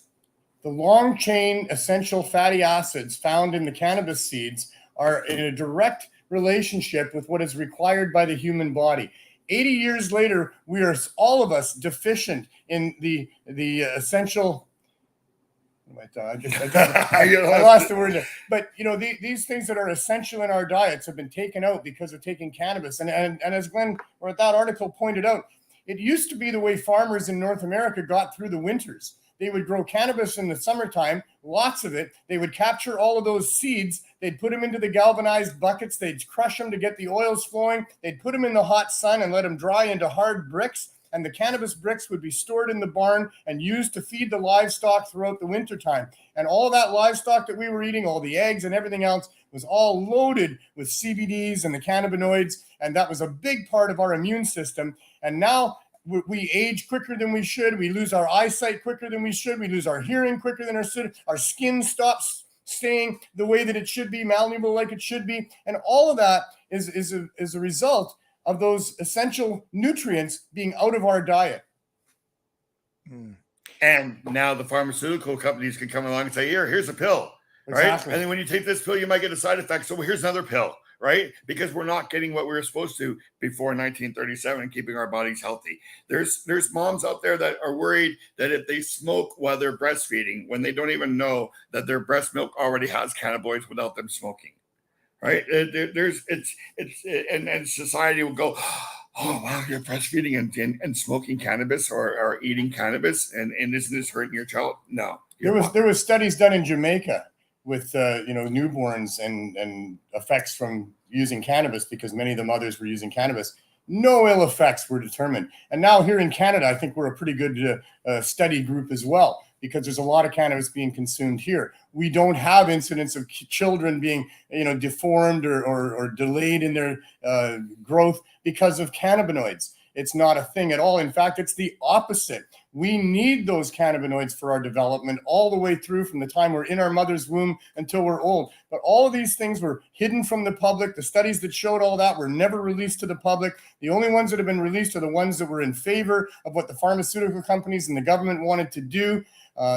And those ones were paid for by those people to get the results that they wanted. And it's just a horrible, horrible story of denying access to Mother Nature's greatest plant for us over the course of, in Canada, over 100 years now. So as we kind of get into the last leg of our interview here, I'd just like to kind of come back to Jerry and just ask you guys, what should we learn from his story? What Jerry had his life ruined by the government. He was on top of the world, the owner of a medical dispensary in a small town in Saskatchewan where all the people there loved him because they were provided access to what really helped them in their lives. So he was called the king of compassion because he just loved helping people and loved giving away to people. And this was his life. And then the government comes along. He believed that his dispensary would be grandfathered into legalization, and then he'd just be allowed to do what he was doing, but he'd be legal. And that's what he wanted. That was his whole hope. And then instead of that, they arrest him, they shut him down, they take away all of his possessions, and they literally ruined his life. They made him feel like a criminal. They chased him around all the time. He was on my show every week for a long time, and we talked about it every week, about how hard that was on him and how hard that would be for anybody to deal with. And Jerry was a sensitive guy. They killed him. They may as well have just have murdered this human being. And he's not the only story. I mean, I met a gentleman out here, coming to the RV the other day, and we asked him about his situation. It was about 20 years ago that he went to jail for having one joint in Canada for 6 months.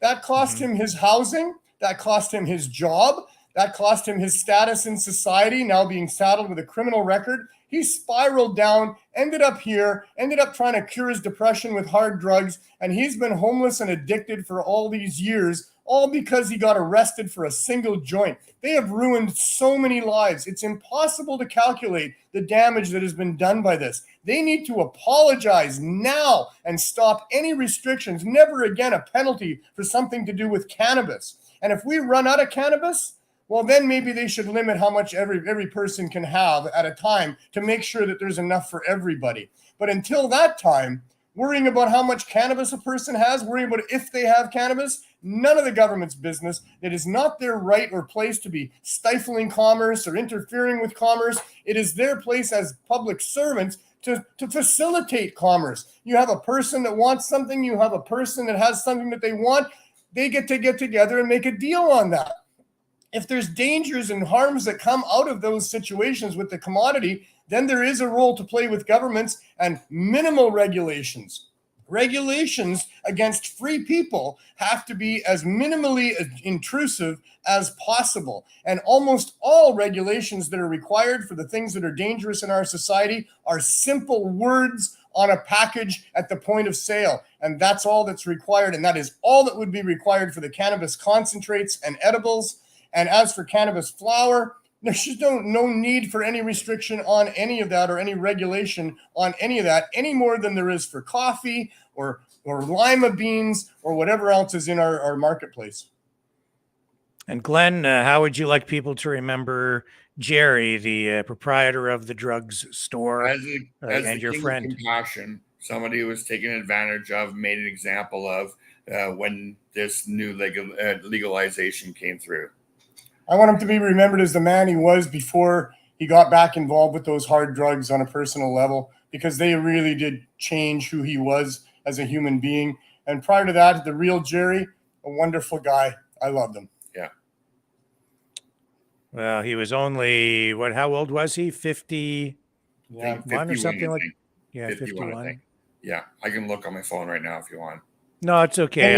I'm sure that it was. Something else with Jerry is that he's a smart guy, and he understood the problems that we're having here. His first endeavor was microdelics, to make sure that people could get access to the psychedelics, the mushrooms, the LSD, the DMT, the ayahuasca. those sorts of compounds are extremely valuable for people that are struggling and suffering in their life with depression or addiction and those other things. And for the government to be, and cannabis too, you know, with cannabis, the only thing that was illegal with cannabis was the THC. That's what they tested for. If it didn't have THC, it wasn't considered to be marijuana. And THC is the cannabinoid, has great medical value, but one of its most important things is it provides euphoria. Euphoria that is important when you're dealing with illness and pain.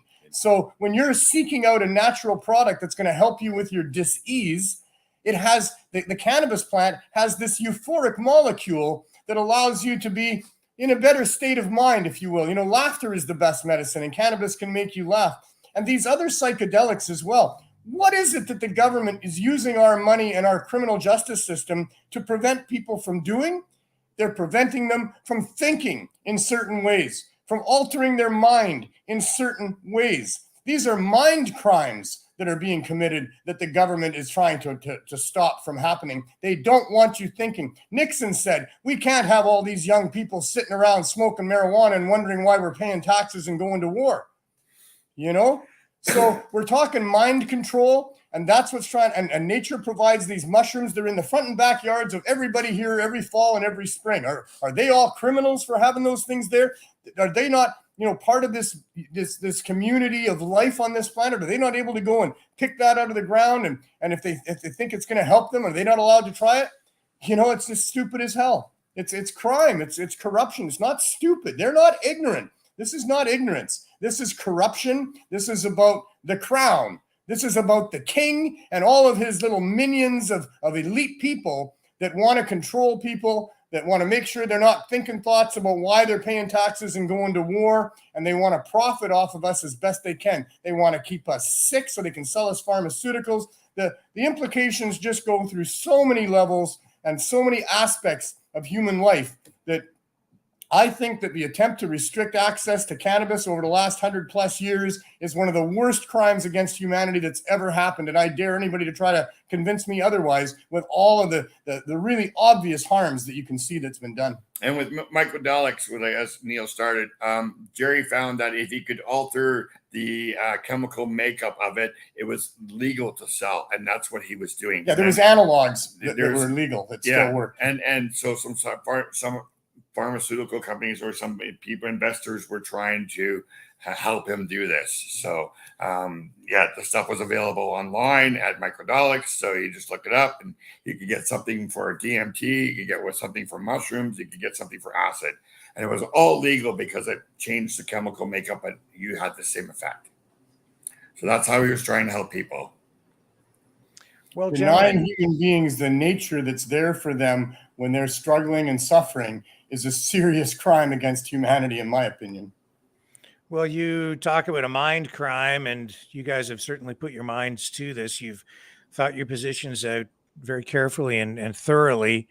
As we get to the end here now, I'll just ask you for some final thoughts as we wrap up. Go ahead. You got it. Oh man, how do you wrap this up? Just everybody do the best they can in a very corrupt world. Let's all be part of the team that tries to sort these things out and get government back into the box that they belong in. And in the meantime, life is short. It's way too serious to take too serious.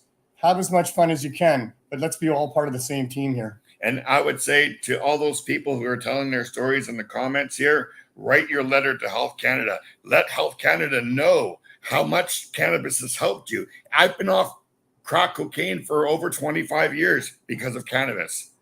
Okay, so it does help. It's an amazing drug, and I'm healthy. I'm 50 pounds lighter. I'm not lazy. I'm the producer of his show. So yeah, I've had 4 kids. I have a Cannabis.ca dating and meeting site that's cannabis related.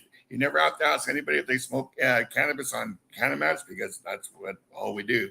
We get people together smoking cannabis. I'll just throw in there, for me personally, I was just a mainstream dude, carpenter, working family man, and my 16-year-old son wanted to smoke a joint with me, and it wasn't a bonding moment like having a beer with your son. It was like me worrying that, oh no, now my son's going to have to worry about the police like I have all my life. And so on behalf of my son and the upcoming generations that are coming, This is why I do what I do. I don't want this to be the reality for so many other people that's been my reality. It has harmed my life in so many ways. By now, I'd be rich from my skills as being a restoration expert, and I'd be fishing in a lake somewhere instead of having to spend so much energy and literal suffering on my own part to try to address this serious situation up against such staggering odds that we seem to be up against. Well, gentlemen, that gets us to just a few minutes before 9 p.m. I thank you so much for joining us on the program this Thank you for evening. having me. Yeah, thank you for having it. And thank you, Leo, the Mouth of the South, for suggesting it. Yeah, absolutely. Thank you, Leo, for again connecting the Maverick family and myself with you guys, as he has with other interesting guests that we've had on the program. And tonight's show has been stellar. And again, this is really about the memory of Jerry Martin, the guy who started the drugs store. I think his motives probably misunderstood by many, and his story well worth revisiting here and learning about, because I think he was maybe misguided, but he was trying to do something positive. He didn't deserve to be murdered by the government. Justice for Jerry Martin. Gentlemen, thank you so much for your time here this evening. Folks, I'm going to wrap it up here. Thank you to Glenn. Thank you to Neil. Thank you to Leo. Thank you to everybody, the entire Maverick family, for spending your evening here with us tonight. I'll be back tomorrow evening, 6 p.m. Eastern Standard Time. Catch y'all on the flip side.